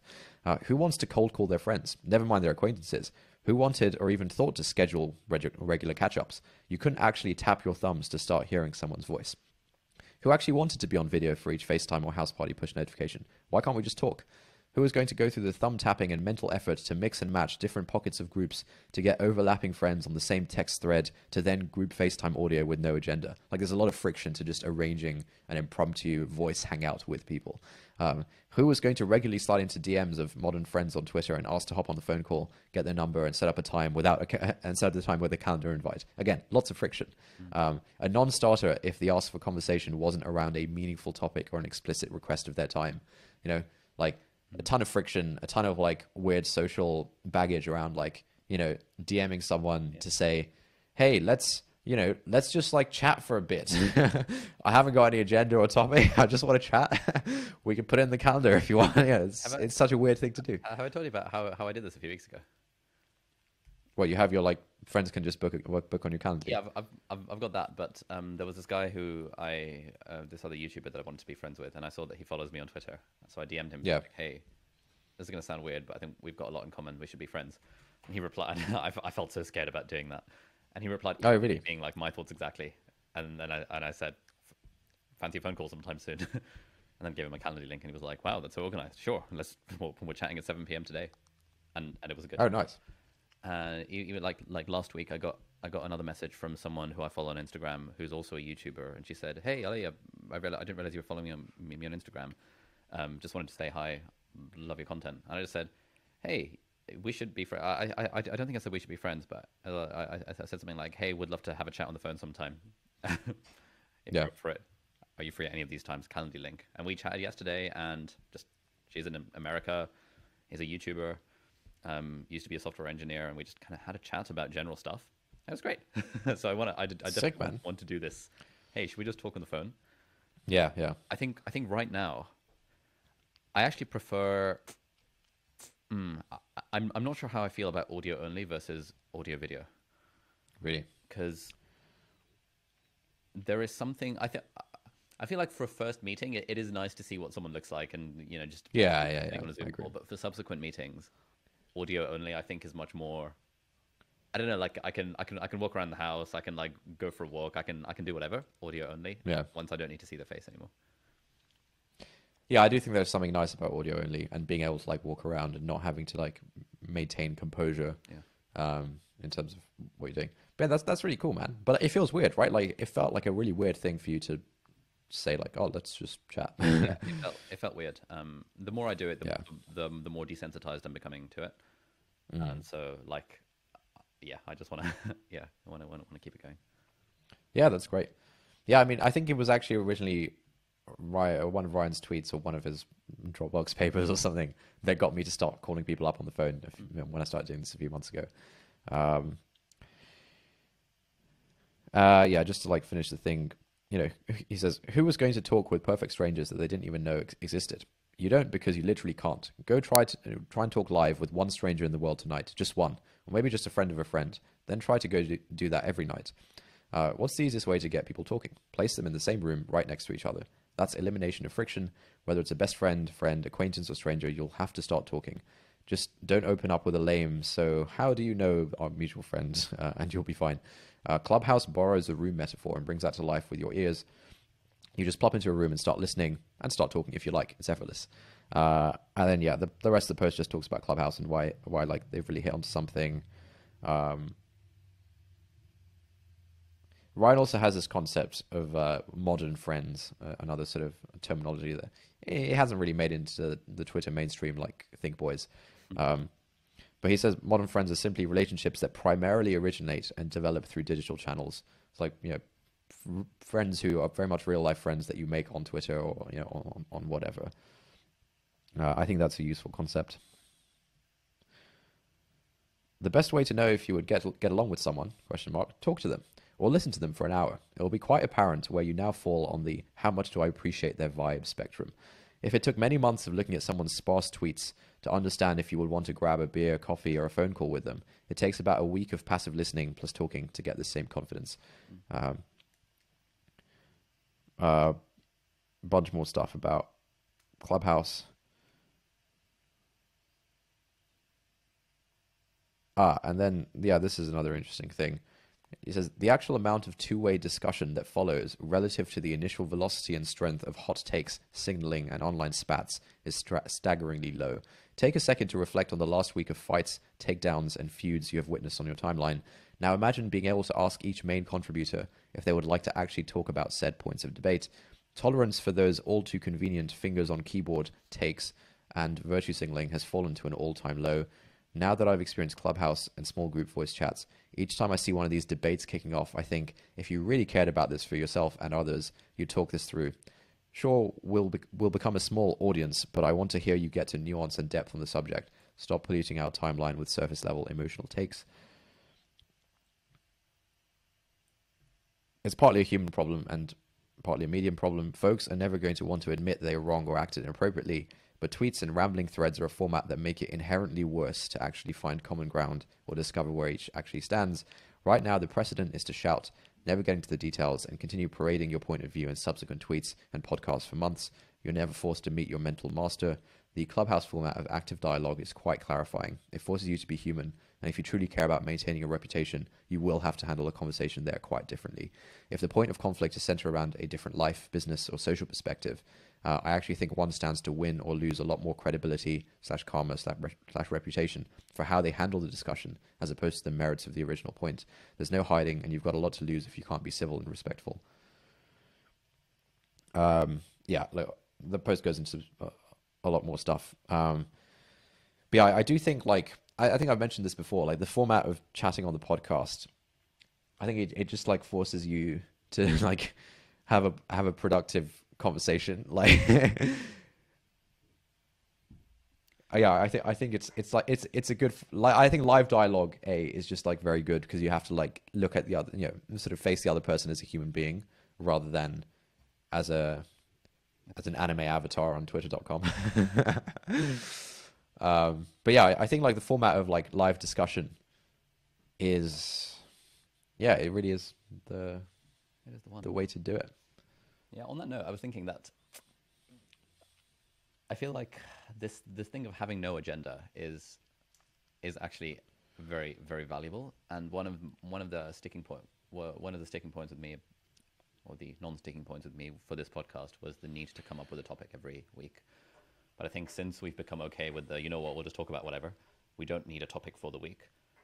I think like having topic-free episodes is also valuable. slash useful slash the way that we're approaching this is more about, at least for me, that oh, it's just nice to have a chat, and if people want, they can listen in. And so I Yeah. think the emphasis that we had in the past about oh, this week's topic has to be good was probably, I mean, it was fine at the time, but I think we've now evolved kind of away from that. Yeah, I think early on we used to get a little bit anxious or nervous if we didn't have a concrete topic, because then it's like, oh, what are we going to talk about? But I think there's always stuff to talk about. Like stuff just comes up. Like today we were sort of planning to do this righteous Yeah, wine thing, but it's been an hour. ended up not doing it, right? Bloody hell. Um, yeah, but look, just to go back to the grifting thing, I feel like I do want to take a position on this rather than just yeah, we've sort of talked about it in a very hedged is the wrong word, but very inconclusive way. Okay, Fine. I think if your intention is to use Twitter or replace Twitter with any social media, if your intention is to use this thing as a business tool, it's a great business tool. Go for it. Like I definitely can't fault you for that. You'll have a ton of fun. You'll probably make a bunch of money and stuff. Good for you. I think a lot of people are playing the role of the Twitter businessman when their intention isn't really to use it as a business thing because they don't yet have like a business that they can start doing on Twitter, and B, I think what a lot of people want is actually the genuine connection. People want the genuine connection. People want to be able to keep it real. People want to be able to connect with others and really truly make friends. If you can sort of monetize some stuff along the way, that's all well and good. But the thing is, I think that like look, just by making friends with people, there's a lot of like monetary benefits that will come out of that in an unexpected way. Like Ryan, for example, has less than 8,000 Twitter followers.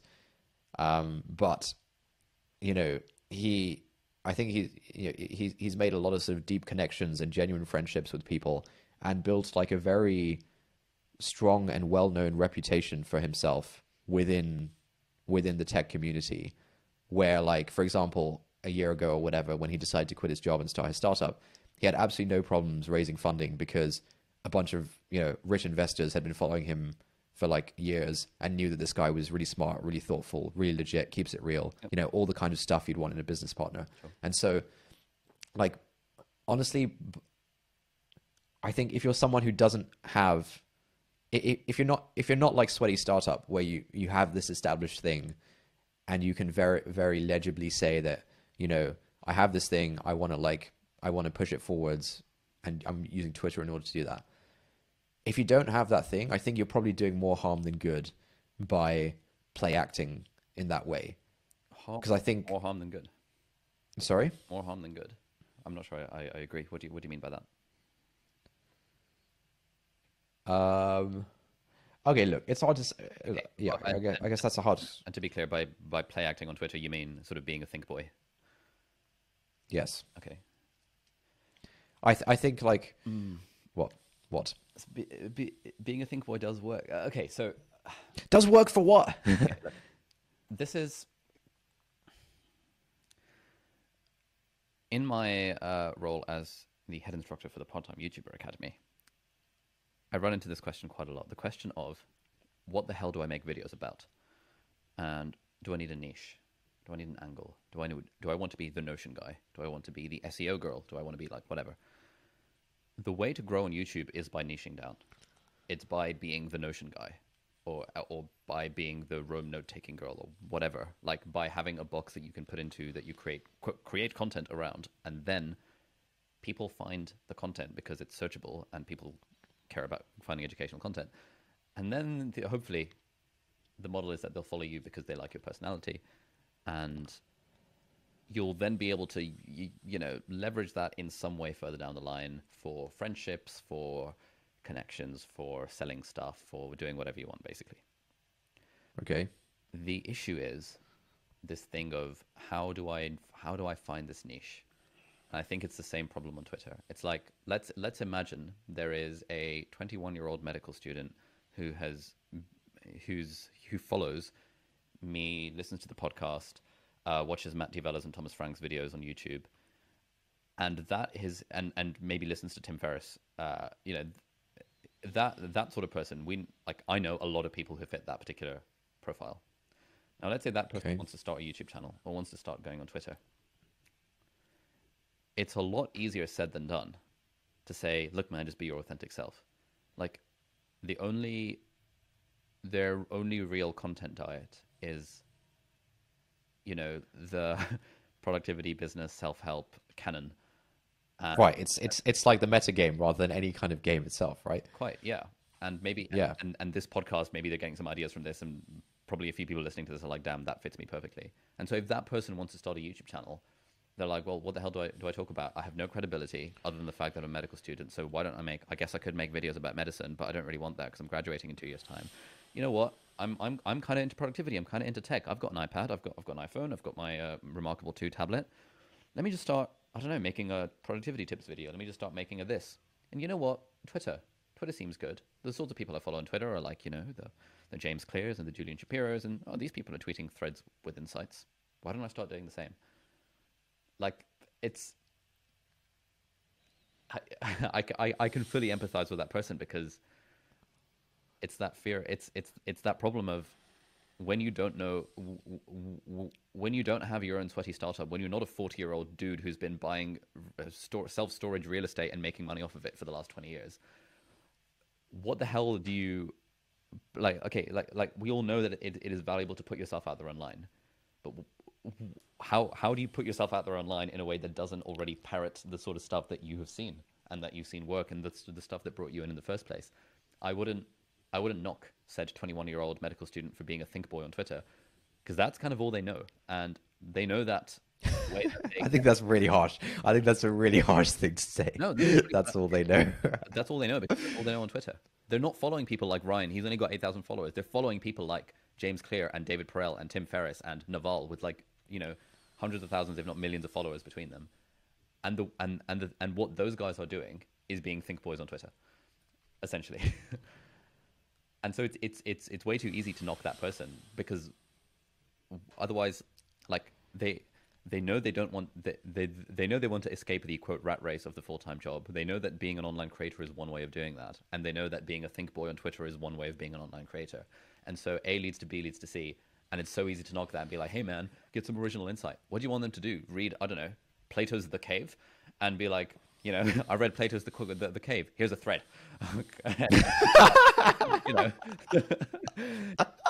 you and then Sahil from Gumroad are going to see that and think, oh my god, this guy's performing. But the guy, you know. All right, I don't. To do? I think you're assuming a lot about Sahil from Gumroad. I don't think he knocks his stuff nearly as much as you think he does. No, it's just because I started tweeting about being like, hey, I learned 10 things from billionaires investing. Thread. Next one. They don't read threads like this. Yeah, look, a lot of people have been mocking the thread thing. I think you're mischaracterizing Sahil. Okay, I'm using him as like a okay, fine. You know, just as a stereotype. Yeah, I mean, his thing on Twitter is mostly tweeting like fortune cookie type startup advice. I'm curious as to what he's doing there, because I think this isn't about Sahil from Gumroad. This is about a successful startup founder who knocks people for. Or, you know, all right, Sahil is not that. All right, whatever. Let's move on. who pokes fun at Think Boys, essentially. I'm sure. I think most of the people who poke fun at Think Boys are like not, you know, like if you run a sort of fairly prominent company, you're probably not going to be poking fun at most people. Replace Sahil from Gumroad with Ryan from Twitter, who's definitely going to make fun of Think Boy for writing a thread about the cave. Okay, look, the issue. Wait, do you actually have a hard stop at 1? But just what is it? Just move it. We're not at the bottom of this, and I think this is really important. I just move your meeting. 15 minutes. I'll message her and say, hey, let's do this mock interview 15 minutes later. Okay. Look, the thing is, I think the issue is when the goal is to build an audience, right? You know, like, why is that? It's this extra. It's this like extrinsic thing, man. And look, again, like from a business point of view, yes, understandable. Okay, You no, know, the goal is to build an audience, but the way you get to the goal is by creating stuff that people find useful. These people are simply trying to create stuff that people find useful, and people are finding useful. okay, Just, but it's just that the process of creating that stuff feels inauthentic to some people because they're the final years knocking the first years for not being their authentic selves, where the first years are really just trying to make friends. Ryan from Twitter is a final year. He's a freaking PhD student who's been at the university for 12 years, who is knocking the first years for not keeping it real. I don't care. I don't think that's correct because you're acting like the only game to be played on Twitter is the like building an audience grift. And the way you're talking is almost as if, you know, the people like Ryan went through that building an audience grift, and now that they have some followers and they've made some friends, they're now enlightened and they can look down on other people. I'm not I saying don't think that's what's going I on. think it's the only game to be played on Twitter. I'm saying it is one very legible game that people can play on Twitter to achieve their goal of I want to be a creator online. The way I know you the way to become a creator online is by providing useful content. Creating a thread about my book review of Plato's The Cave is actually a very good way of providing useful content online. Yeah, look, I have no issue. That's fine. I think threads are really valuable. I think it's very interesting to see the different kinds of threads that there are. For example, there's a chap called Dan Rose who used to be an exec at like Facebook and Amazon, and now he's the chairman of a fund called Kotu, which is like a hedge fund, and they also do like startup investments. And his threads are really interesting. He posts maybe like one thread a week or something, just about some like interesting war story from his time at Amazon or his time at Facebook, about like some problem that the company was going through, you know, how they like resolved it and stuff like that. And I think those threads have like a different, like those are interesting. Like Yeah, of course, because he's got some those are very interesting. to talk about. The Think Boy is not likely to be a 45-year-old exec at Amazon and Facebook who's got interesting war stories that other people would find interesting. It's likely to be a kid who doesn't really have much kind of unique life experience other than maybe being a medical student, having gone through school, which is not a particularly unique thing, trying to dabble into the world of putting themselves out there online. And having this bar of your thread has to be interesting. It's like, well, I mean, I would be interested to. No, I think book threads are. Okay. I think a book summary thread is interesting. I have nothing against book summary threads. I think the issue is more the performative mindset, and like Why yes, I think. Sorry. Why is that an issue? I think the performative mindset detracts from, you know, like fine, you could sort of be very performative for, you know, 2 to 3 years, build up like a medium-sized following, and then you can, you know, come out of Plato's cave enlightened, and then you can be like, all right, I'm done with the performatism, you know. Sure. Me, I'm now going to lock my Twitter account. Oh mate, there was a really funny tweet where I think Lin-Manuel Miranda locked his Twitter account at like 800,000 followers or something, and someone like screenshotted that and said something like, finally, now it's just me and the population of Bosnia, because like he locked his Twitter account despite having like loads of followers. Anyway, like yes, you could be like super performative for 3 years, build up a medium-sized following, then change tack, decide to start keeping it real, discover your authentic self, all that kind of stuff. That's one way to do it. But I think you can actually also just do that from the start. You know? With what? Sorry? With what? Imagine you're me at the age of like 19, where or rather at the age of 21, where I haven't yet started my YouTube channel, and I'm a medical student. What the hell do you want me to tweet about? You do tweet about. I don't think tweeting about life as a medical student is like not keeping it real. I don't think that's. Sure, you can do that in a non-performative way. Okay. I think that's absolutely. I haven't got an issue with that. Okay. Okay. Fine. I can tweet about life as a medical student. Let's say I want to become an online creator because I'm like, this medical student thing isn't. I don't want this to be my full-time hustle. Would you not? You surely wouldn't knock me for, I don't know, tweeting a thread about productivity, or tweeting a thread about how I manage my time as a medical student, which would is very much on the verge of falling into Ryan from Twitter's camp of performative threading to grow a follower account, engagement base.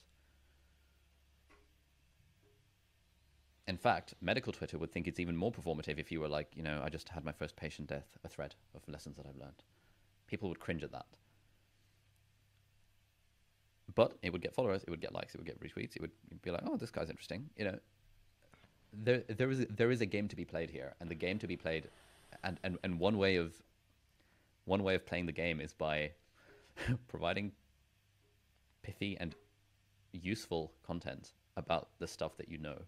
And when you don't know anything other than the canon of productivity books and YouTube channels, that is all the content that you can produce. When you're a 50-year-old Amazon exec, okay, fine, Right. Okay. I think you're wrong on two counts Okay. here. I think the first way in which you're wrong is that you are conflating stuff that will get likes and engagement with stuff that is actually useful.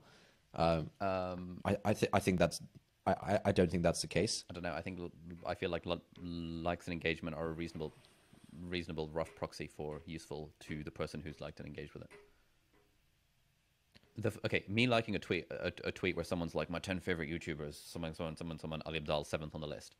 Sure, I agree. That's a realm in which like is not correlated with whether this is actually useful. But a thread from Julian Shapiro or James Clear or anyone about 10 lessons they've learned from reading Plato's The Cave, a like there, all of the likes there are not, are very highly correlated with this thread being useful.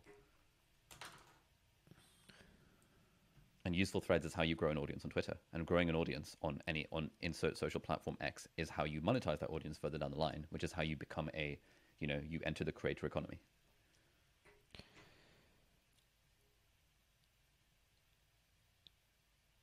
And then you release a course. I think it is you're a grifter. I think it is a weaker proxy than you think. Fine. I think in the realm of tweets that will get 10 likes,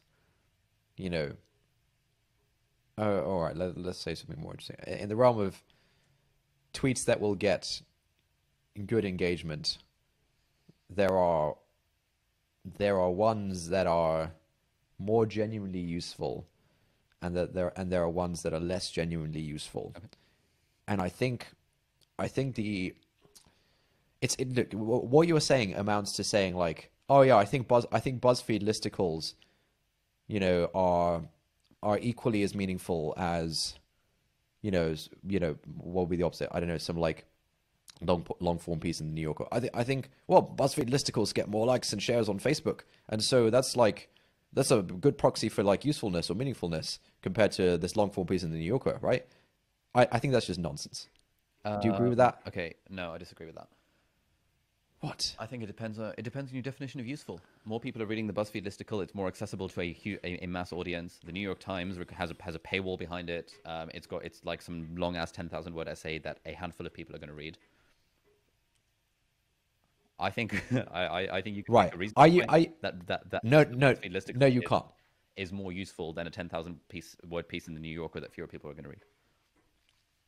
Sure, maybe it's not contributing to the meta discourse, but like, what's your marker for utility here?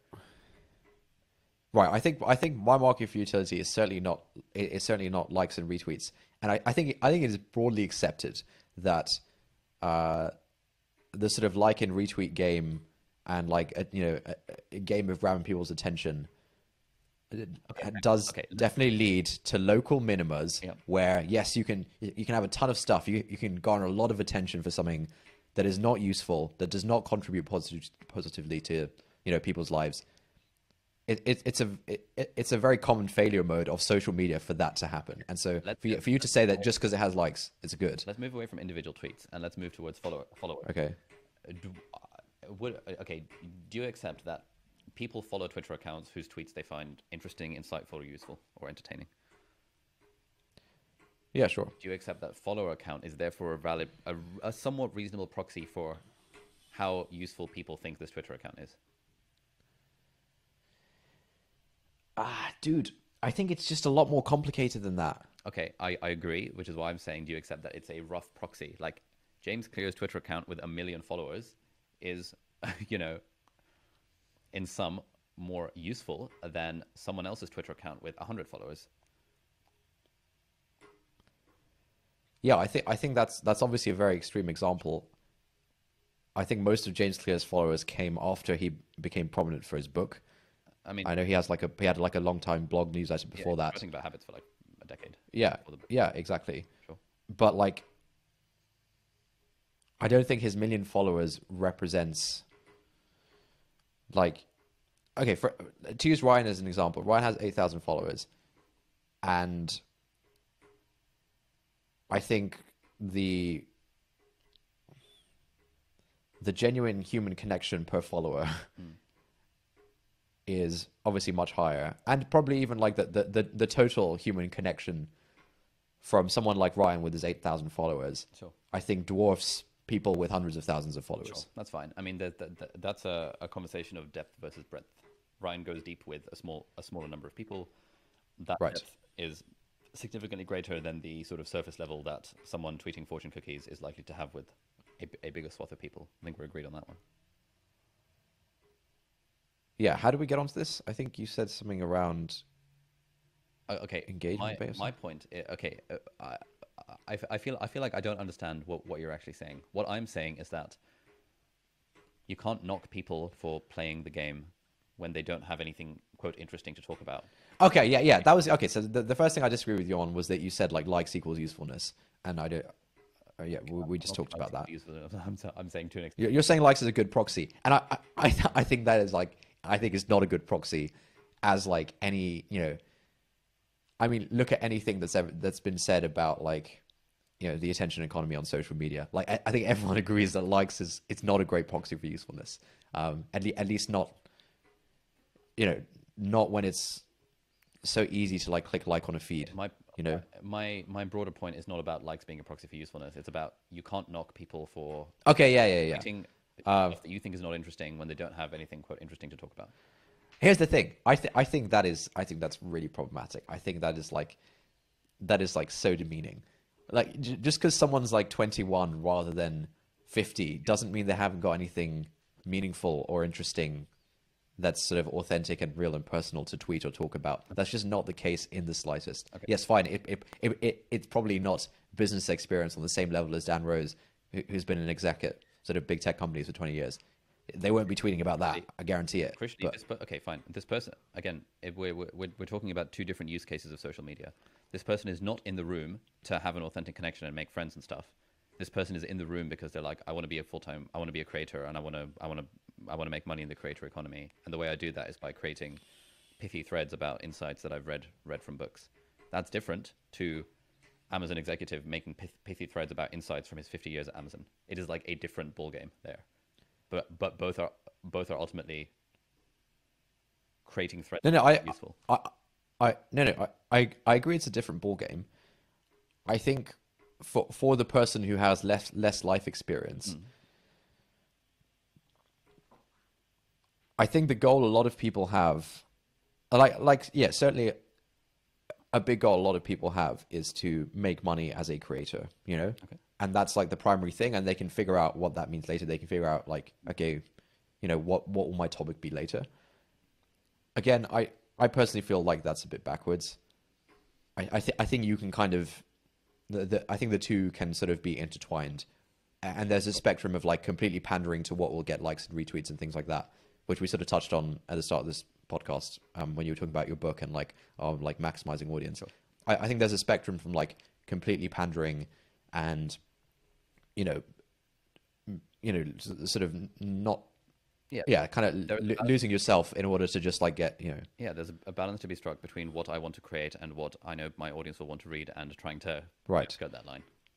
Right. And I think when the starting point is I want to build an audience, you are 100% on the pandering side, and that is why there are so many people kind of peddling the same metagame stuff when the metagame is really there in servitude of some actual game, right?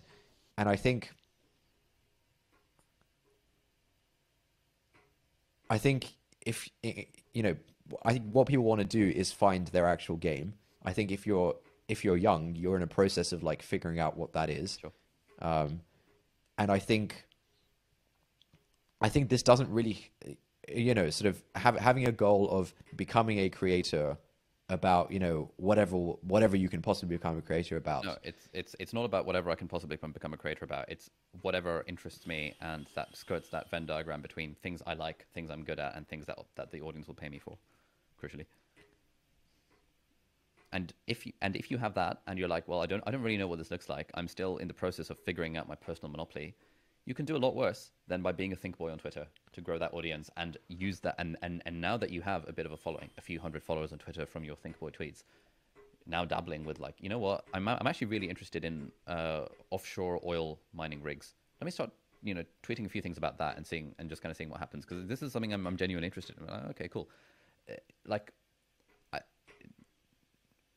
it's all part of the figuring it out phase. And you can't knock people for sounding like think boys when they're trying to figure it out. Yeah, I'm sympathetic towards that. Like, yeah, I think there's like, my main issue is that I don't want you to knock people who are first years for doing first year things. I think this framing is wrong. By describing it as first year things, you're pretending like there's one way to kind of do things. No, obviously, right, and that everyone goes through this thing. No analogy is perfect, but like, you get what I'm trying to say. Sorry? Obviously, no analogy is perfect, but you get what I mean by first year things. It's in people who are figuring it out, where someone who's more experienced with the metagame thinks, performative threading, performative think boyness. No, dude, I think that, look, the whole point of the first year analogy is that everyone goes through that phase of being a first year and like wanting to make friends and stuff like that. And everyone, does that in broadly the same way. My whole point here is that even if your goal is to be like become a full-time creator or whatever, make money from an audience and stuff like that, I think there are ways to do that. There are a lot more authentic and a lot less performative. And my bet, my bet is that we're nearing peak creator performatism. I think this shit is getting old, and I think people are realizing it. And the next wave is not going to look like the previous wave. Okay, and I can agree with that.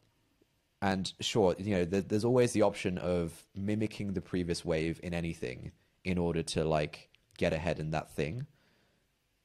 I think now is a dangerous time to be doing that. I think that wave has crested. I think there is a new wave, and I think people are genuinely tiring of this approach, and like more authentic. Again, if your goal is to become like a creator or whatever, I think more authenticity will actually help you from here on out. 3 years ago, that was probably not true. I think from here on out, it actually will. Okay.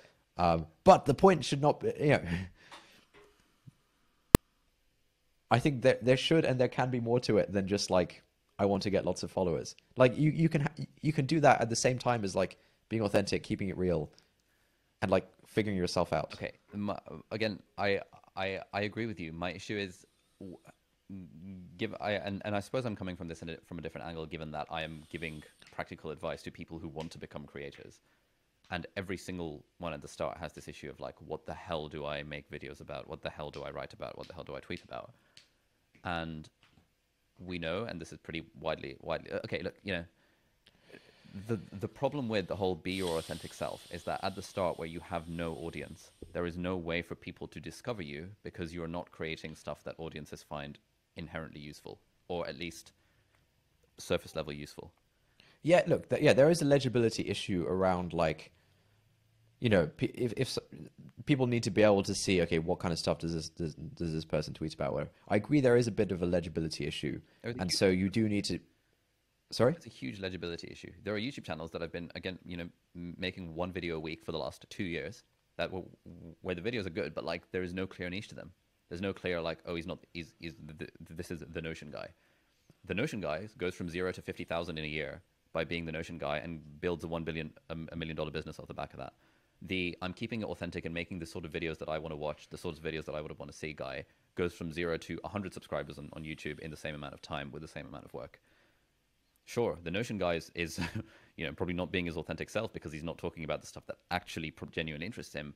He's providing a service. He's being useful in that sense. And so when I'm talking to the 21-year-old medic and they're saying, "Hey Ali, what do I tweet about? What do I make videos about?" Yeah. I can't just say, "Look, man, just be your authentic self," because the wave of creators creating threads of useful, pithy tips is gone. And that's where I'm approaching this. Whereas I feel you're approaching this more from the meta game of Twitter, where the accounts that you give the most respect to are the ones who tweet authentic insights or authentic, sorry, potentially not even insights. Just Don't say the word insight.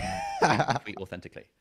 Whereas the business that I'm in is helping people grow a following so that they can then monetize that following further down the line by creating authentic content in the long run.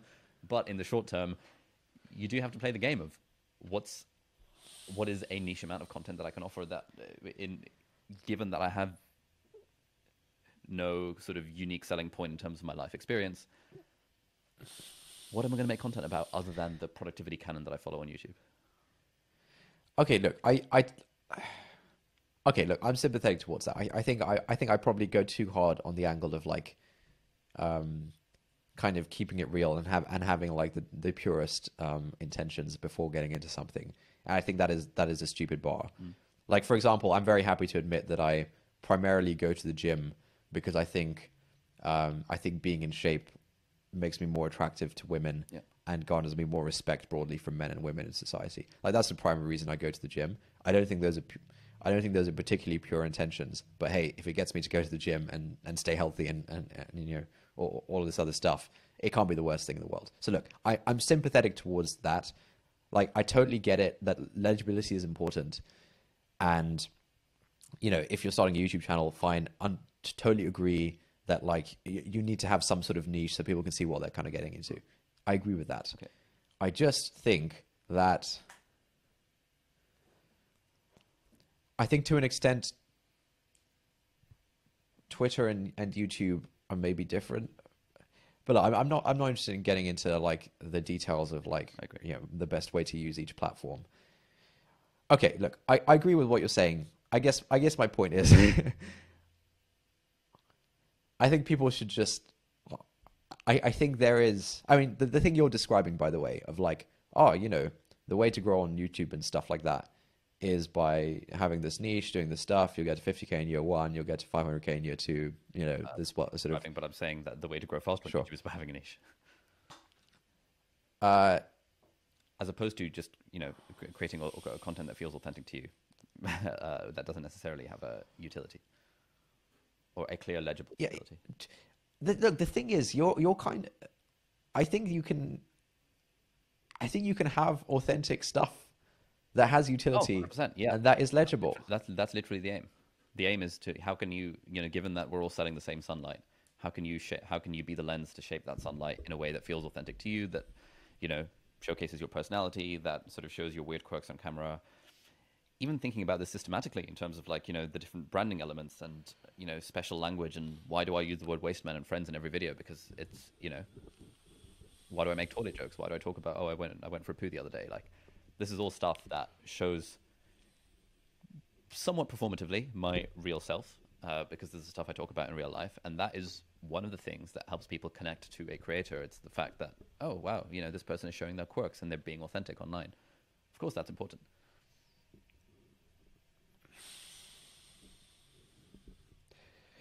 Okay, I also have to go like very soon. I promised I would do a mock interview for someone 20 minutes ago, so okay, let me just say one final thing. Look, I agree with you. I think I think we shouldn't knock people too hard for doing that kind of stuff. But I think everyone also has the goal of creating things of substance and of developing their own personal, intellectual curiosities in a substantial way. And I think the point Ryan made about how you follow someone on Twitter for a while, they have like tens of thousands of followers, they get loads of likes and stuff, and then you meet them in real life and they're sort of 10 times less interesting, engaging, blah blah blah. I think that's a very real thing, and I don't think anyone wants to be that. I think people do want to develop substantially Agreed.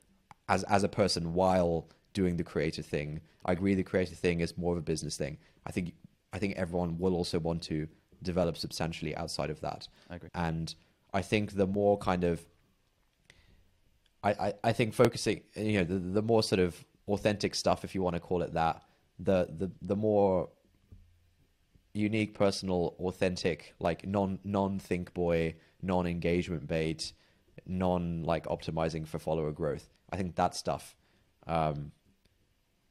is more likely to lead to meaningful and substantial like personal development of your own interests and things. Okay, I agree. So it sounds like I think the crucial bit was that that's more likely to lead to personal development of your own interests. Whereas think boy and engagement bait is still, and maybe this wave will change, but it's still more likely to lead to more rapid follower growth. Yeah, of course. If you're in the business initially of being a creator so that you can pay some of the bills, I wouldn't knock anyone for doing think boy engagement bait. But yeah, I agree. This is partly why I am now. I think one thing you used to rail against me for is the fact that I don't read widely outside of the productivity canon or the business book canon. And my thing in the past was always that, look, there's still so much low hanging fruit here that I can essentially be a think boy on YouTube by recycling insights from other people. But now that I'm trying to create my own stuff, it's now about, okay, cool, let me find as many obscure PDFs as I possibly can. And so my point is that, yeah, being a think boy is fine, depending on what your goals are. But of course, reading outside of your subject and being a bit more well-rounded and developing intellectual curiosity is likely to lead to better personal development and likely more authentic connections with people. Just it's more about the personal and less about the business in that sense. And the problem here is that Twitter and social media in general is a platform for both. Yeah. I think that's kind of what creates all of this tension. All right, that was a long ass episode. Let's read a review and call it a day. Yeah. All right, we'll read a 4-star review. It's entitled "Love the Podcast, but." Joe something from Great Britain says, I'm actually a huge fan and have listened to every episode, but I found the last couple of episodes have been a bit slow. I'm not sure exactly what has changed, but I was wondering if you had changed the day and time you record. For example, I am least inclined to overthink and talk with my friends on a Sunday evening, and maybe subconsciously this is what's going on. Not sure what's going on there. Maybe the last few episodes have been a bit slow. Yeah, I feel like we haven't had. I feel like for the last few episodes we haven't had substantial, clear topics to talk about. And yeah, so possibly. When we're thinking out loud, stuff is likely going to feel slower than when we have stuff prepared. I interpreted slow as meaning like low energy or like or less okay. engaged or something like that. Okay. Yeah, something to bear in mind maybe. Yeah, maybe. I think remote recording. Oh, who knows? But yeah, thanks, Joe, for the input. Cool. All right. That's it for this week. Thanks a lot for listening. Look forward to seeing all your Twitter threads, and see you next week. Bye-bye.